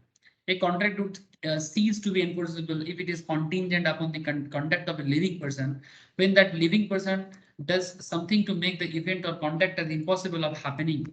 ठीक है, there are some impossible of happening हो सकता है। Section 34 says that if a contract is contingent upon as to how a person will act at an unspecified time, that event shall be considered to have become impossible when such person does anything which render it impossible that he should so act with any definite time or otherwise than under further contingencies. समझाता हूं sir. Where A agrees to pay B a sum of money if B marries C. थोड़ा puzzle है, ध्यान से सुनना। Where A agrees to pay B a sum of money if B marries C. अगर B C को शादी करता है, C ने D को शादी कर दी। This act of C has rendered the event of B marrying C as impossible. अगर C D को शादी कर दिया तो फिर C D को कैसे शादी कर सकता है? उसको पॉलीगैमी कहते हैं। ठीक है, दो शादी नहीं हो सकता सर, और इंडिया में इलीगल है विथ सम पर्सनल लॉ का कुछ अलग बात है, बट कॉन्स्टिट्यूशन के हिसाब से पॉलीगैमी अलाउड नहीं है। So if B marries C, C marries D, the act of C has rendered the event of B marrying C as impossible. It is though possible if there is divorce. Yes. अगर divorce हो तो फिर हो सकता है सी और D के बीच, मतलब सी और डी के बीच में डिवोर्स होगा तो सी बी को शादी कर सकता है। तो point is what, I hope आपको समझ में आया। ए बी को बोल रहा है कि मैं तुमको कुछ पैसा देना चाहता हूँ कि अगर तुम सी को शादी करते हो, पर सी तो डी को शादी कर लिया। This act of C has rendered the event of B marrying C as impossible. तो अब ये तो कभी पॉसिबल नहीं होगा कि बी सी को शादी करे, लेकिन एकमात्र पॉसिबल उपाय है कि अगर उन लोगों के बीच में डिवोर्स होता है उसके बाद कर सकता है। ठीक है, तो ये एक तरह का इम्पॉसिबिलिटी हो गया, इम्पॉसिबल ऑफ हैपनिंग, जो नॉर्मली होना भी नहीं चाहिए, है ना। डिवोर्स इज डेंजरस, ठीक है, नहीं होना चाहिए सर। ठीक है सर, क्या बात करते हो, कितना लोग डिवोर्स करते हैं आजकल सर, वो छोड़ो बात, बट होना नहीं चाहिए बिकॉज रिलेशनशिप एक बहुत मैच्योर कॉन्सेप्ट है, उसमें 2-2 मिनट में आजकल नहीं होना चाहिए। A contract would cease to be enforceable if it is contingent upon the conduct of a living person when that living person does something to make the event or conduct impossible of happening. ठीक है, तो ऐसे cases में ये भी एक contingency है। बहुत खतरनाक बात की, अगर डिवोर्स होगा तो पैसा दिया जाएगा फिर शादी होगा। इसके ऊपर एक केस बना था सर, फ्रॉस्ट वर्सेस नाइट। ठीक है, the defendant promised to marry the plaintiff on the death of his father while the father was still alive. He married another woman. It was held that it had become impossible that he should marry the plaintiff and she was entitled to sue him for the breach of the contract. मतलब वही जो मैंने आपको अभी example दिया, वही case. ठीक है, मतलब किसी के केस में केस था, the defendant promised to marry the plaintiff on the death of his father. ठीक है, while the father was still alive. Father ने मरा नहीं, the father was still alive and he married another woman. ठीक है, तो अगर फादर नहीं मरा तो किसी और को शादी कर लिया। It was held that it had become impossible that he should marry the plaintiff, मतलब वो शादी करेगा कैसे क्योंकि फादर तो अभी भी जिंदा है, and she was entitled to sue him for the breach of the contract. तो यहाँ पर कॉन्ट्रैक्ट बेसिकली टूट गया। ठीक है, तो ये बेसिकली क्योंकि उसने शादी कर लिया दूसरे किसी को, तो ये बहुत ही खतरनाक टाइप ऑफ कॉन्ट्रैक्ट है, but I hope you understand, जैसे कि हम लोगों ने यहाँ पर देखा। ठीक है, तो ये भी एक कॉन्टिजेंसी का ही एक अप्रोच है। तो contingent on specified event not happening with in fix time, अगर टाइम पे नहीं होता तो भी हो सकता है। सेक्शन 35 टाइम पे बात करता है। Section 35 also says that contingent contract to do or not to do anything if a specified uncertain event does not happen within a fixed time. जिस समय के अंदर बात हुआ था, अगर टाइम पे नहीं होता है ना, may be enforced by law when the time has expired and such event has not happened or before the time fixed has expired, it becomes certain that such event will not happen. Example, A promises to pay B a sum of money if a certain ship does not return within a year. यहाँ पर time mention कर दिया। 2 minute पहले हम लोग जो example देख रहे थे वहां पर ईआर मेंशन नहीं किया था, भाई कितने दिन के अंदर शिप का रिटर्न आना जरूरी है। ठीक है, 1 साल के अंदर अगर शिप रिटर्न नहीं आया तो फिर मैं तुम्हें इतना पैसा दूंगा। The contract may be enforced if the ship does not return within the year or is burnt within the year. अगर जल गया, कुछ भी हो गया तो ये पॉसिबल है, ठीक है। लेकिन अगर 1 साल बाद आया तो भी नहीं होगा सर, ठीक है, क्योंकि यहाँ पर टाइम बाउंड था, एक फिक्स टाइम के अंदर था। ऐसा बहुत सारा केसेस होता है सर, ठीक है, कि अगर इतने दिन के अंदर नहीं होता है तो फिर ये कॉन्ट्रैक्ट नहीं होगा। तो यहाँ पर जो कॉन्टिजेंसी था एक टाइम बाउंड था, ठीक है, होगा कि ना होगा उसका भी एक टाइम रेंज मान दिया गया, लिमिटेशन दे दिया गया, भाई इसके अंदर आपको करना है। Contingent not impossible event. There may be some impossible event. Section 36. Contingent agreements to do or not to do anything if an impossible event happens are void. अगर impossible event आ जाता है तो कैंसिल हो सकता है, क्योंकि जो हो नहीं सकता वो कॉन्ट्रैक्ट कैसे होगा। और void मतलब कैंसिल। जो लोग बेसिक नहीं पढ़ा उनको बेसिक पढ़ने के लिए मैं क्लास शेयर करने वाला हूँ। आप लोग प्लीज एक बार बेसिक्स ऑफ कॉन्ट्रैक्ट अच्छे से एकदम ध्यान से पढ़ा कीजिएगा। वहां पर बेसिक्स में void, valid, voidable इतना अच्छे से बोला गया है कि अगर आप सुन लोगे ना आपको सारा क्लियर हो जाएगा, जो बीच बीच में थोड़ा दिक्कत हो रहा होगा। So whether the impossibility of the event is known or not to the parties to the agreement at the time when it is made. For example, A agrees to pay B 1 lakh if sun rises in the west next morning. Sir ये एकमात्र तब possible है जब आपको उल्टा लटकाया जाए। क्या बोलते हो? हाँ? अगर किसी को उल्टा लटकाया जाए तो ही शायद मतलब मे भी उसे लग सकता है कि आज सूरज पश्चिम से उगा है।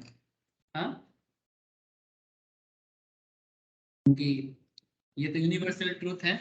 अभी तक का जो दुनिया का जो कॉन्सेप्ट है, आपको पता है ये जो पृथ्वी है, ये जो पृथ्वी है, हमारा जो अर्थ है, इस अर्थ का क्या सिचुएशन चलता है, ये एक्चुअली गोल है, तो पता होगा। और दुनिया गोल है और ये अपने ऑर्बिट में 66.5 डिग्री एंगल में, ठीक है, घूमता है। और ऐसा घूमता है कि जिसके बेसिस में सन ईस्ट से ही राइज होता है। लेकिन अभी तक मतलब अर्थ का जो ऑर्बिटिंग है वो तो सूर्य मतलब सन को ईस्ट से ही उगाने में बताते हैं।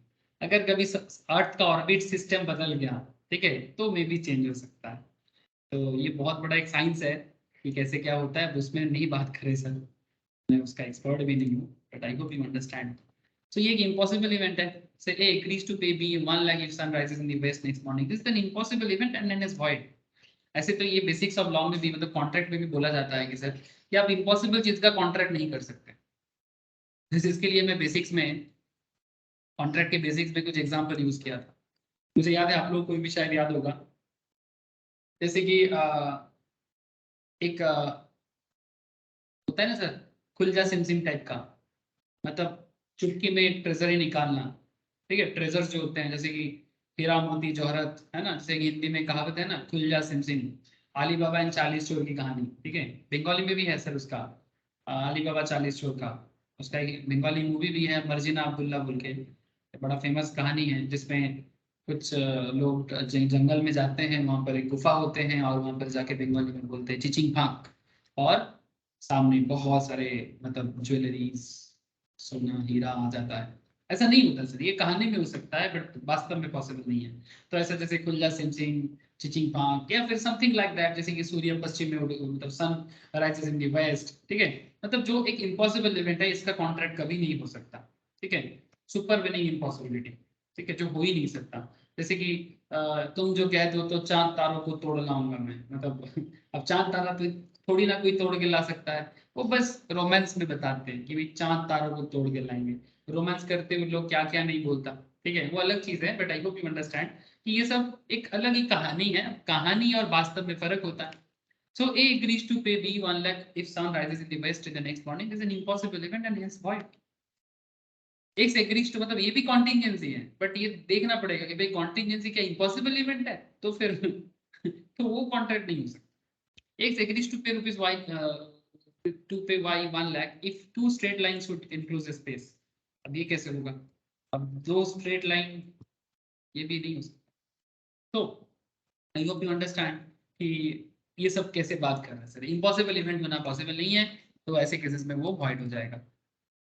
अब देखो सर, मैंने आपको अभी तक क्या बताया, 34, 35, 36, ये सब में मैं आपको कॉन्टिंजेंट कॉन्ट्रैक्ट का अलग अलग एनफोर्समेंट के बारे में बताया।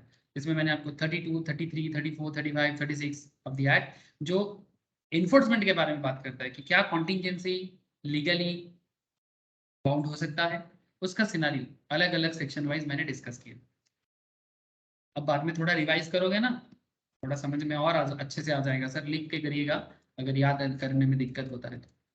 अच्छा, difference between contingent contract and wagering contract. अब मैं आपको वेजरिंग के बारे में पहले ही बोल दिया था। ये सर बोलो, कोई क्वेश्चन आ रहा था मुझे लगा, बोलो सर। ऐसा मुझे लगा कि कुछ क्वेश्चन है। समझ में आ रहा है सर आप लोगों को? मुझे थोड़ा बताइएगा। कनेक्टेड हैं आप लोग? हाँ ना, कुछ तो बोलो सर। हाँ हाँ सर। सर अब कॉन्टिंजेंट कॉन्ट्रैक्ट क्या है मुझे और बताने का जरूरत तो ऐसे है नहीं, पर फिर भी एक बार फटाफट देख लो डिफरेंस।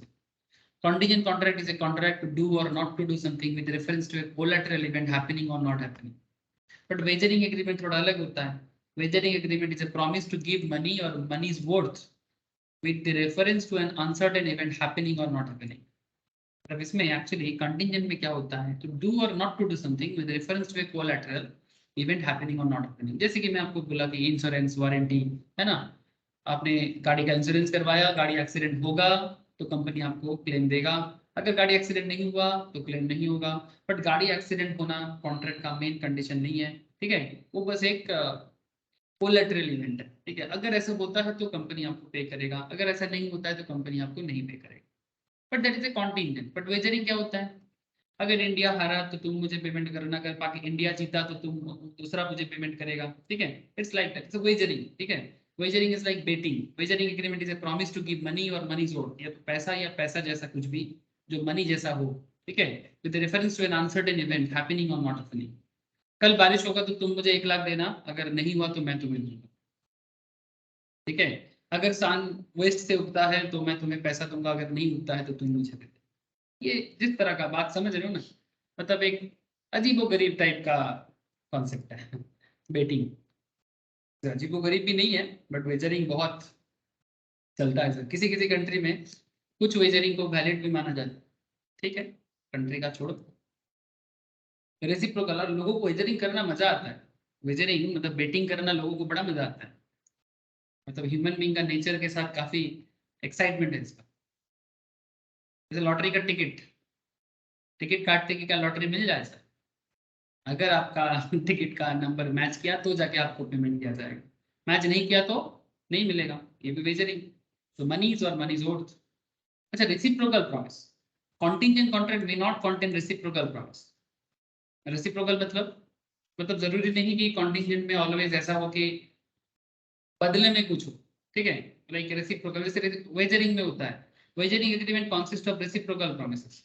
जैसे कि अगर चांद उगा आज, अगर आज मून राइज करता है तो मैं तुम्हें पेमेंट करूंगा, नहीं तो तुम मुझे कर देना।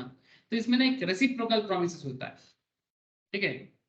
लेकिन कॉन्टिंजेंट में रेसिप्रोकल होगा ऐसा कोई गारंटी नहीं कि मैं मतलब मैं भी तुम्हें पेमेंट करूंगा अगर ऐसा नहीं होता है, ऐसा नहीं है। जैसे इंश्योरेंस कंपनीज में हम इंश्योरेंस प्रीमियम भरते हैं, पर इंश्योरेंस कंपनी बदले में मुझे पेमेंट करेगा ही, इसका कोई रेसिप्रोकल प्रॉमिसेस नहीं है। अगर कुछ सिचुएशंस क्रिएट होता है तभी जाके वो हमें देता है, अदरवाइज नहीं। जैसे किसी प्रोडक्ट में वारंटी है तो कंपनी मेरे से वारंटी के लिए पेमेंट तो नहीं लेता, ऐसे वो दाम में काउंट कर लेता है।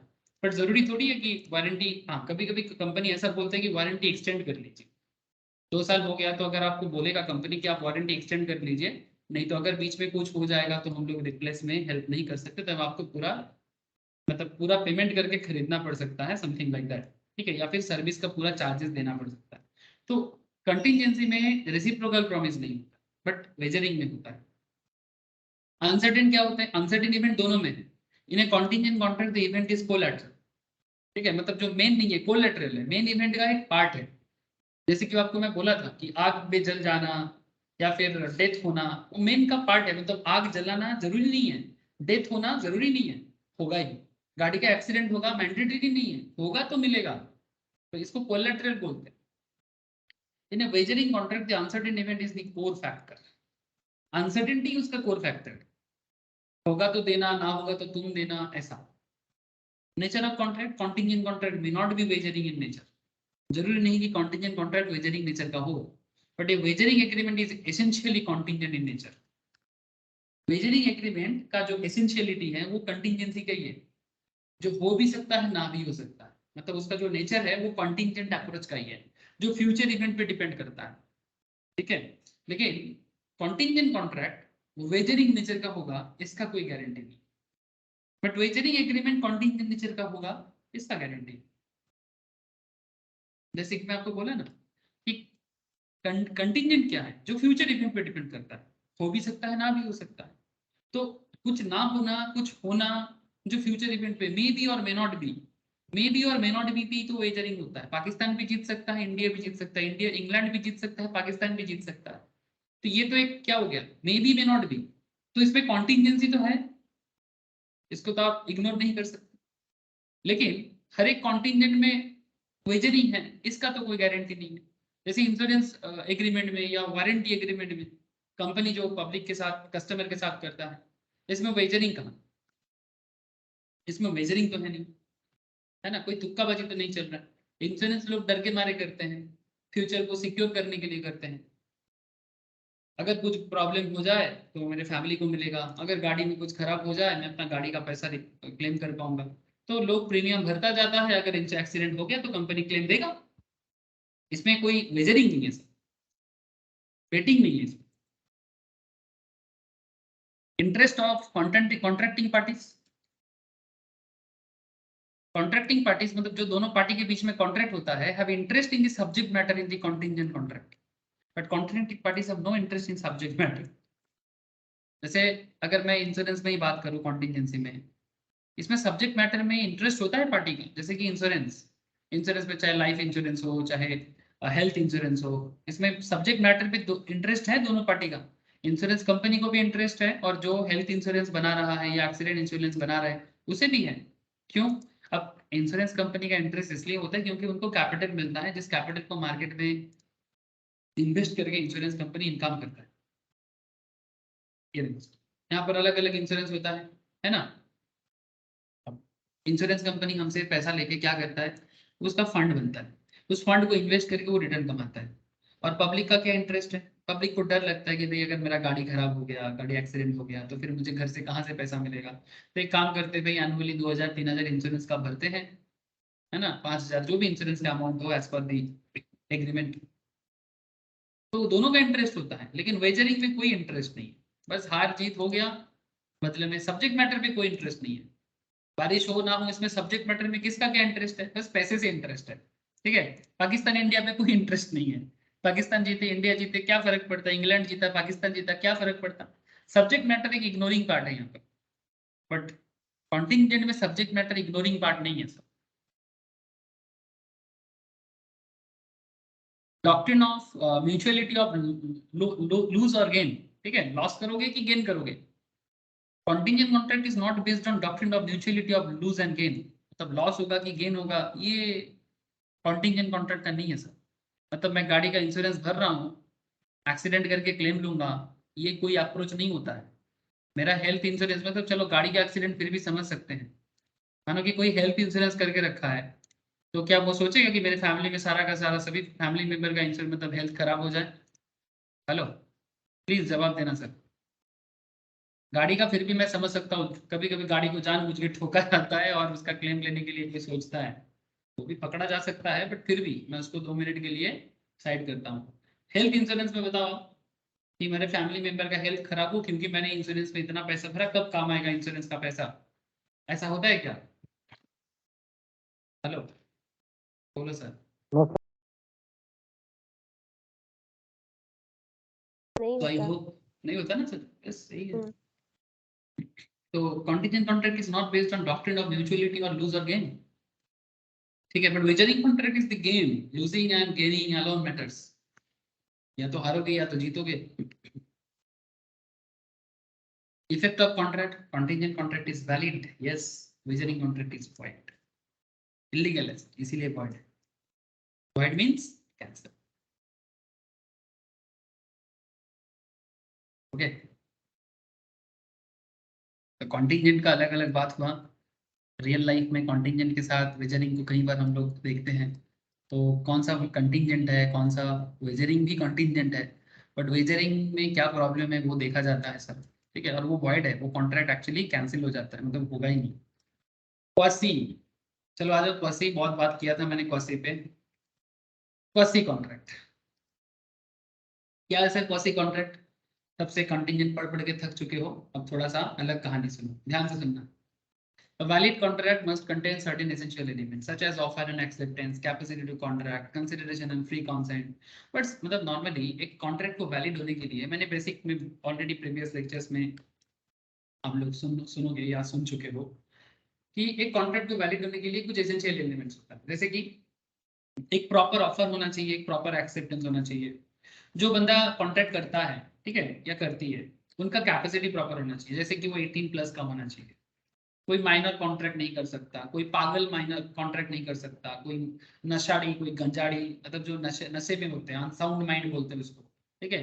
कॉन्ट्रैक्ट एक नॉर्मल इंसान कॉन्ट्रैक्ट कर सकता है, ठीक है सर। अगर कोई मानो रात को नशा में होता है, दिन को सही होता है, तो रात को कॉन्ट्रैक्ट ना करे, ठीक है।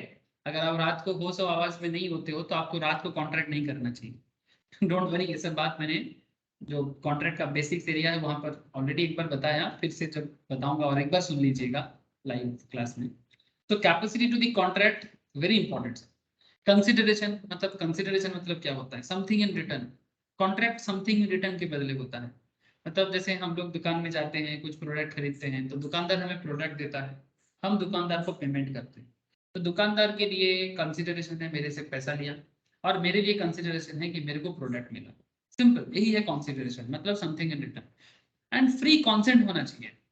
फ्री कॉन्सेंट मतलब किसी भी तरह का प्रेशर नहीं होना चाहिए, कोई दबाव नहीं होना चाहिए, कोई फोर्स नहीं होना चाहिए। आप फ्रीली अपना ऑफर एक्सेप्टेंस को करके अपना कॉन्ट्रैक्ट को चलाओगे, फ्री, कोई दबाव नहीं है आपके ऊपर, ठीक है।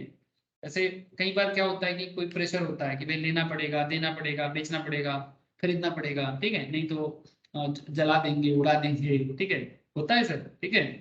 तो फ्री कंसेंट उसमें क्या होता है, उसको बोला जाता है सर क्वेश्चन, ठीक है, क्वेश्चन कहा जाता है, अनडू इन्फ्लुएंस किया जाता है, there are lots of thing. So already काफी लोगों को पता है ये क्या चल रहा है। तो एक कॉन्ट्रैक्ट को वैलिड होने के लिए वो उसका बेसिक एसेंशियल एलिमेंट्स है, जिसका मैंने काफी डिटेल्स में डिस्कशंस प्रीवियस लेक्चर्स में करके रखा। लेकिन अब मैं जो बात करने जा रहा हूँ क्वासी में, ठीक है, क्वासी में जो मैं बात करने जा रहा हूँ, ध्यान से सुनना। Sometimes the law implies a promise imposing obligations on one party and conferring right in favor of the other even when there is no offer, no acceptance, no genuine consent, lawful consideration, etc. कुछ भी नहीं है, फिर भी contract है।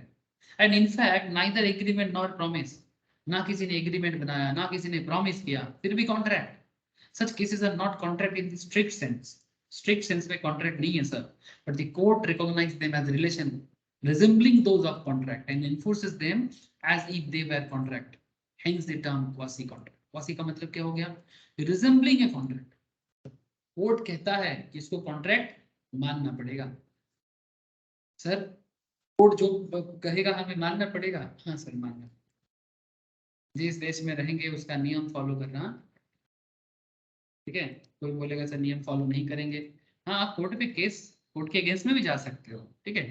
Proof करना होगा कि आप गलत, आप सही हो, कोर्ट गलत है, कर सकते हो पब्लिक इंटरेस्ट लिटिगेशन करके। अगर आपको लगता है सुप्रीम कोर्ट ने गलत जजमेंट दिया, अगर आपको लगता है कि राष्ट्रपति ने सही क्या निर्णय नहीं लिया, ठीक है, आप कोर्ट में जा सकते हो। कोर्ट में जाने का अधिकार सबको है। भारत में तो बिल्कुल है, इंडिया जैसा कंट्री में आप गवर्नमेंट के अगेंस्ट में भी बात कर सकते हो। चाइना नहीं है सर, चाइना में ऐसा नहीं है, चीन अलग है। चीन में कोई फ्रीडम नहीं है सर, वहां पर गवर्नमेंट के अगेंस्ट में जाना मतलब जेल के अंदर जाना, ठीक है। चलो अभी चाइना का बात नहीं करना है, अपना बात करते हैं। तो resembling a contract, even in the absence of a contract, certain social relationship give rise to certain specific obligation to be performed by certain person. They are known as quasi, and they create same obligations as in the case of regular contract. मतलब एक बार अगर वो quasi हो जाए ना, मतलब resembling a contract हो जाए, तो वो सेम एक रेगुलर कॉन्ट्रैक्ट की तरह ही बिहेव करता है। जैसे कि आपको ऑलरेडी मैंने स्टार्टिंग में ही बता चुका था, फाइंडर ऑफ द गुड्स, इसका और भी एग्जांपल हो सकता है, इसका और भी एग्जांपल हो सकता है। बताता हूँ सर। जैसे एग्जाम्पल के तौर पे कुछ और देखें। अच्छा, quasi contracts are based on principles of equity, justice and good conscience. ठीक है, संविधान पे आधार है सर, कॉन्स्टिट्यूशन भी यही बात करते हैं। प्रिंसिपल ऑफ इक्विटी, ठीक है, जस्टिस, न्याय, समानता, conscience.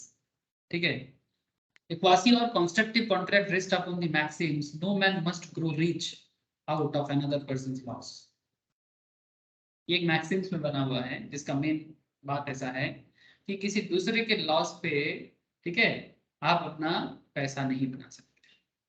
No man must grow rich out of another person's loss. ठीक है, ये कहावत है इंग्लिश में। ठीक है, जैसे हिंदी में भी हमारे गीता में भी काफी सारा श्लोक है। ठीक है, तो अब चलो गीता का श्लोक को क्यों पढ़ना है, बाद में कभी हो सके तो बता दूंगा आप लोगों को। नहीं तो ना क्या हो जाता है कि ऐसा लगेगा कि कोई स्पिरिचुअल क्लास चल रहा है थोड़ा सा। सो क्या कहता है sir, T a tradesman leaves goods at C's house by mistake. T a tradesman leaves goods at C's house by mistake.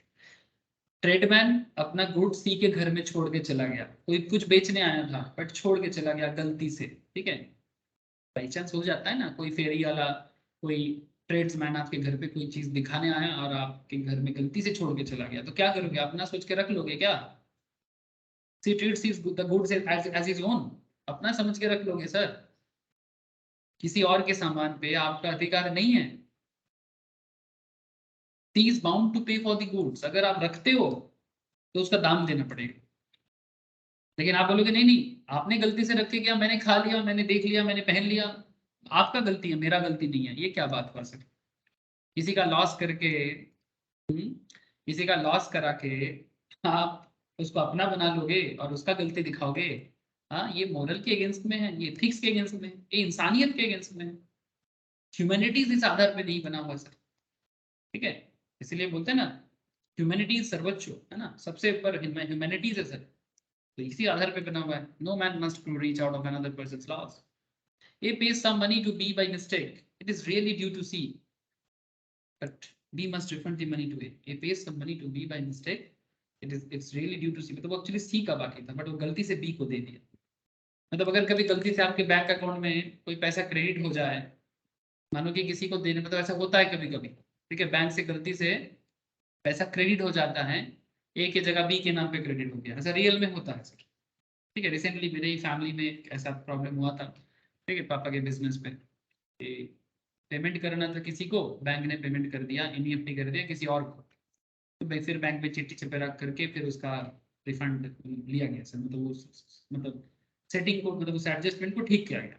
तो ऐसा, इसका मतलब ऐसा थोड़ी ना है कि अगर आपके अकाउंट में अगर कोई अननोन पैसा आ जाए आप उसको कंज्यूम कर लोगे। अगर कंज्यूम करते हो तो वापस करना पड़ेगा। ठीक है, ऐसा नहीं है कि मुझे क्या पता, मेरे अकाउंट में क्रेडिट हुआ, मुझे लगा मेरा है, ऐसा नहीं होता है सर। ठीक है, आपके अकाउंट में क्रेडिट हुआ बट आपको प्रूव करना होगा कि आपके अकाउंट में क्रेडिट हुआ तो आपका है।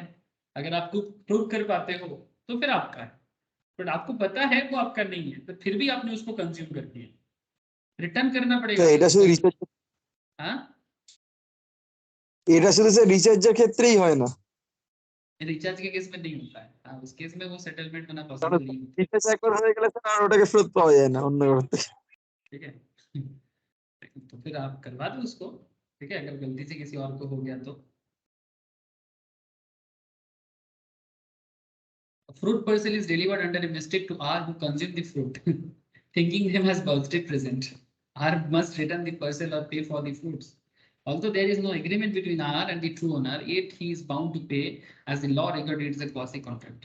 उसमें R का गलती नहीं था, उसको लगा कि कोई किसी ने उसको बर्थडे प्रेजेंट किया, बट बाद में पता चला कोई बर्थडे प्रेजेंट नहीं है, गलती से उसके घर में डिलीवरी हो गया।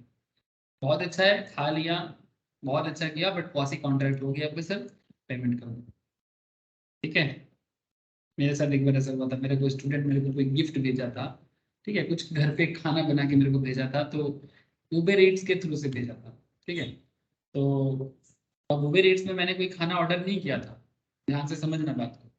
ठीक है, वो उबेर डिलीवरी होता है ना, तो उबेर डिलीवरी में मेरे को मिला, तो मैं उबेर वाले को बोल रहा हूँ कि दादा मैंने तो कुछ डिलीवरी ऐसा नहीं किया था।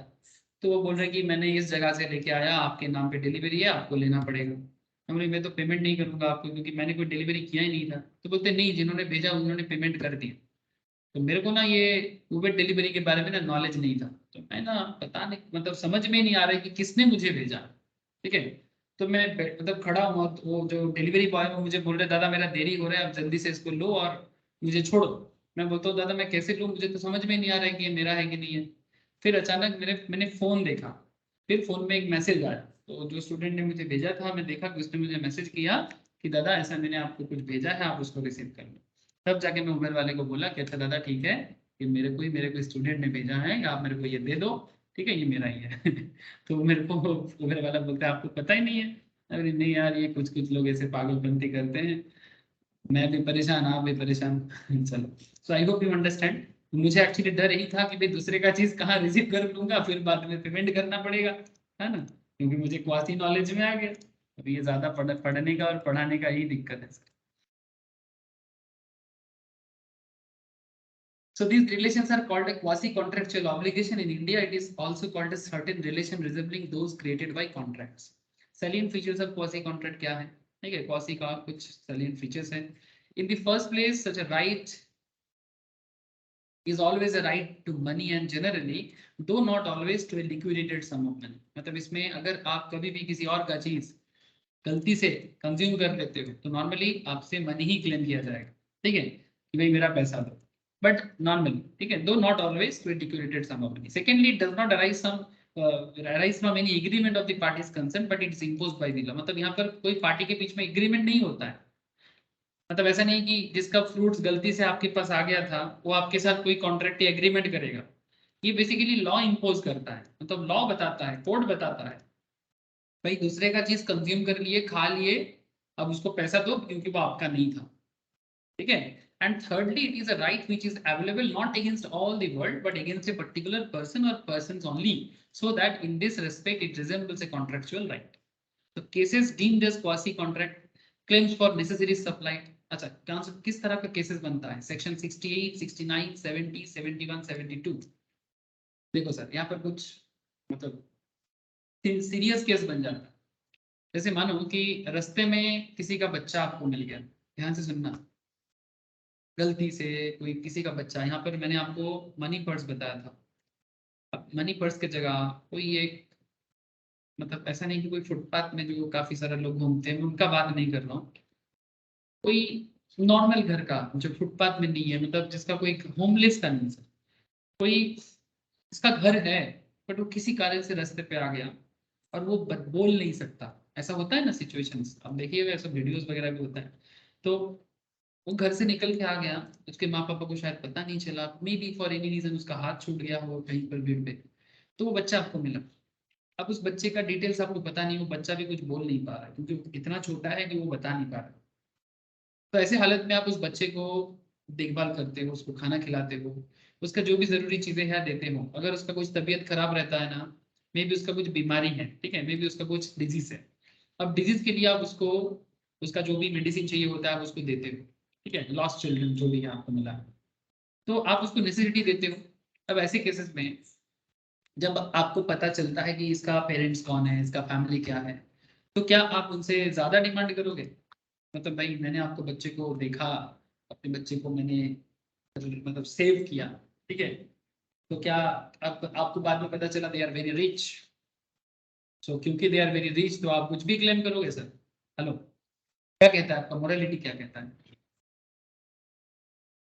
नहीं, जो नेसेसरी है वही क्लेम किया जाएगा। Thank you sir. ठीक है, जितना नेसेसरी आपने सप्लाई किया उतना ही क्लेम कर लो, ऐसा नहीं कि वो रिच है तो ज्यादा क्लेम कर लो। ठीक है, ये तो बदमाशी है सर। ठीक है, ये ग्रीड है सर, ग्रीड ग्रीड बहुत खतरनाक चीज है सर, इंसान को खत्म कर देता है। Payment by an interested person, payment by an interested person, ठीक है, केसेस डीम्ड एज क्वासी, ठीक है, किसी ने आपको पेमेंट कर दिया, ठीक है, obligations of person enjoying benefit of non gratuitous act, responsibility of finder of goods जो ऑलरेडी मैंने बताया, मनी पेड बाय मिस्टेक और अंडर कॉशन, ठीक है, गलती से पे हो गया या फिर जबरदस्ती पे हो गया, मतलब मारपीट करके बोला कि अगली पेमेंट करो, तो ऐसे हर एक केस में ना क्वासी सामने आ जाता है। थोड़े डिटेल्स में पढ़ोगे तो आपको दिख जाएगा। क्लेम फॉर नेसेसरीज, ठीक है, जैसे यहाँ पर बोला है, देखो lunatic, A supplies B a lunatic, A supplies B a lunatic, lunatic मतलब जो क्या बोलेंगे इसको, जो अनसाउंड है, पागल है, ठीक है, और ए माइनर, ठीक है, lunatic मतलब जो पागल है, ठीक है, और ए माइनर जो छोटा है काफी, ठीक है, with necessary suitable to his condition in life, A is entitled to be reimbursed from B's property, B का अगर कुछ भी प्रॉपर्टी है ना वहां से उसको रिम्बर्स करने का मौका मिलेगा, मतलब B देगा उसको। To establish his claim, the supplier must prove not only that the goods were supplied to the person who was a minor or a lunatic, but also that they were suitable to his actual requirements at the time of sale and delivery. मतलब उनके जरूरत के हिसाब से था, जो एक इंसान को जिंदा रहने के लिए जरूरत था, आपने ये दिया, ये बताना पड़ेगा। मानो कि आपने उनको लग्जरी दिया, बट लग्जरी किसी के जीने के लिए जरूरत नहीं है, और आप उसका लग्जरी भी क्लेम करोगे, ऐसा नहीं है कि भाई मैंने तुम्हें BMW में घुमाया, कौन बोला था, ऑल्टो में घुमा देते, हाँ, मैंने तुम्हें बड़ा घर में रखा, अरे कौन बोला, एक नॉर्मल घर में रख देते, मैंने तुमको एयर कंडीशंस में रखा, कौन बोला। अगर एयर कंडीशंस उनके शरीर के लिए जरूरत था तब ठीक है, कि उनको सांस फूलता है नॉर्मल वेदर में, एयर कंडीशंस में रखना पड़ता है, दैट्स वो प्रूव करना पड़ेगा, ठीक है। बट नॉर्मल वे में आप जो नॉर्मल खर्चा कर सकते हो उतना ही क्लेम कर सकते हो। कोई एक्स्ट्रा फैसिलिटीज या लग्जरी अगर दिया आपने, लग्जरी मतलब जो जरूरी नहीं है उनके लिए, और उतना लग्जरी आपने दे दिया, फिर आप क्लेम करते हो कि मैंने लग्जरी दिया तो तुम्हें भी लग्जरी क्लेम करोगे उसकी प्रॉपर्टी से, ऐसा नहीं हो सकता। ये सब केसेस रियल लाइफ में होता है, तभी लॉ ये सब बात करता है। Payment by an interested person, section 69, जैसे देखो, B holds land in Bengal, Bengal means West Bengal, on a lease granted by A the zamindar, ठीक है, हु इज द जमींदार। एक बंगाली मूवी देखा था मैंने, भूतेर भविष्य बोल के, वहां पर एक बहुत अच्छा एक जमींदार था, हाँ, वहां पर एक कॉमेडी लाइन था, सर हु इज द जमींदार सर, तब हम, तब ये जमींदार बोलता है, अब अगर आप लोग देखे होंगे तो शायद कनेक्ट कर पाओगे, तो बोलते हैं कि आई इज द जमींदार, आई इज द जमींदार। बहुत ही इंटरेस्टिंग स्टोरी है, बंगाली मूवी है, कॉमेडी में, मेरा देखा हुआ लास्ट बंगाली मूवी है जो कॉमेडी के लिए सबसे बेस्ट मूवी है, लेटेस्ट ट्रेंड में, लेकिन काफी पुराना हो गया, ठीक है। वीर था सर मूवी में, मुझे बहुत अच्छा लगा उस मूवी, ठीक है, भूतेर भविष्य, इसका एक हिंदी भी हुआ था बाद में, फ्यूचर ऑफ घोस्ट के, लेकिन चला नहीं, हिंदी में नहीं चला, लेकिन बंगाली में बड़ा अच्छा चला। B holds the land in Bengal on a lease granted by A, the zamindar. The revenue payable by A to the government being in area, तो उनका revenue बाकी है, ठीक है।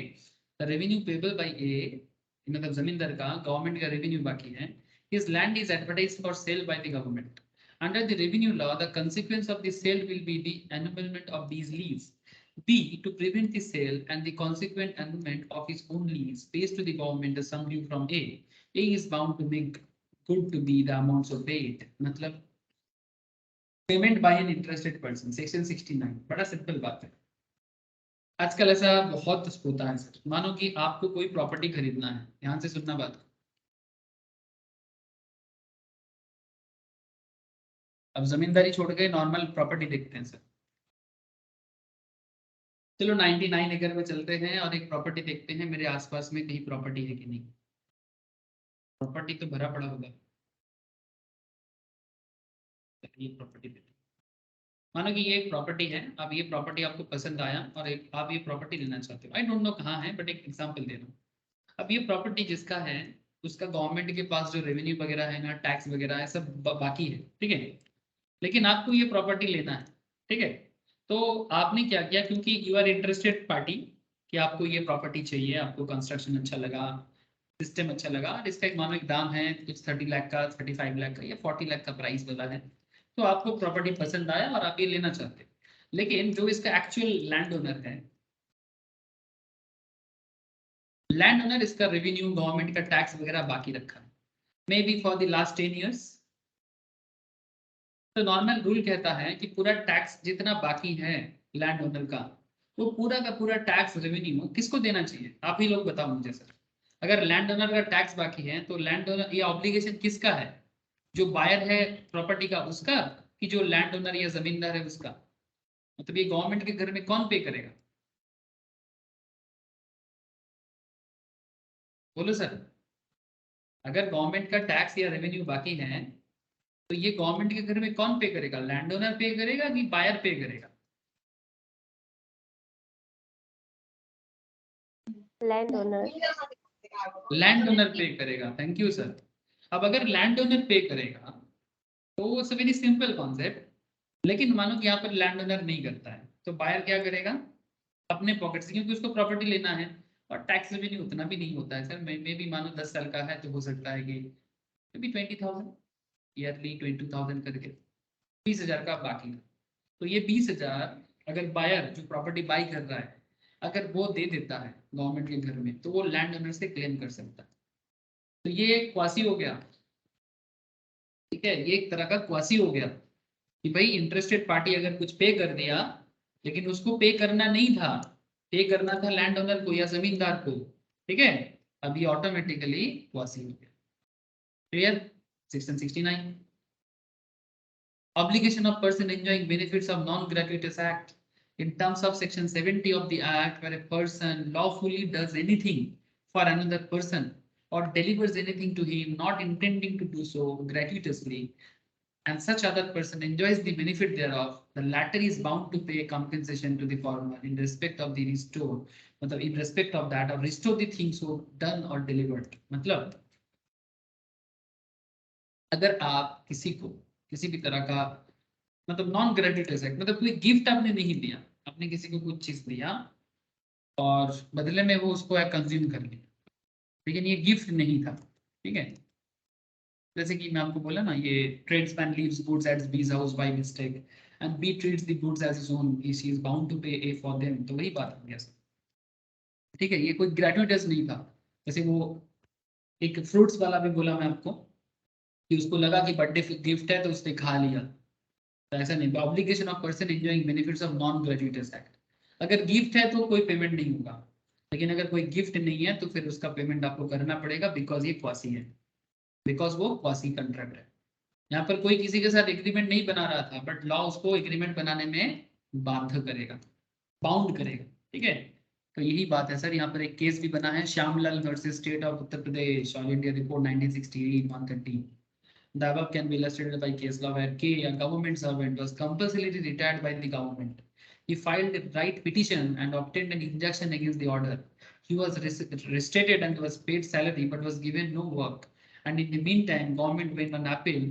The appeal was decided in favor of the government and he was directed to return to the salary paid to him during the period of reinstatement. मतलब यहाँ पर बड़ा सिंपल कॉन्सेप्ट है कि एक गवर्नमेंट सर्वेंट था जो कंपल्सरीली रिटायर्ड करना था by the government. He filed the right petition and obtained an injection against the order. उन्होंने बोला कि मेरा रिटायरमेंट नहीं होने वाला।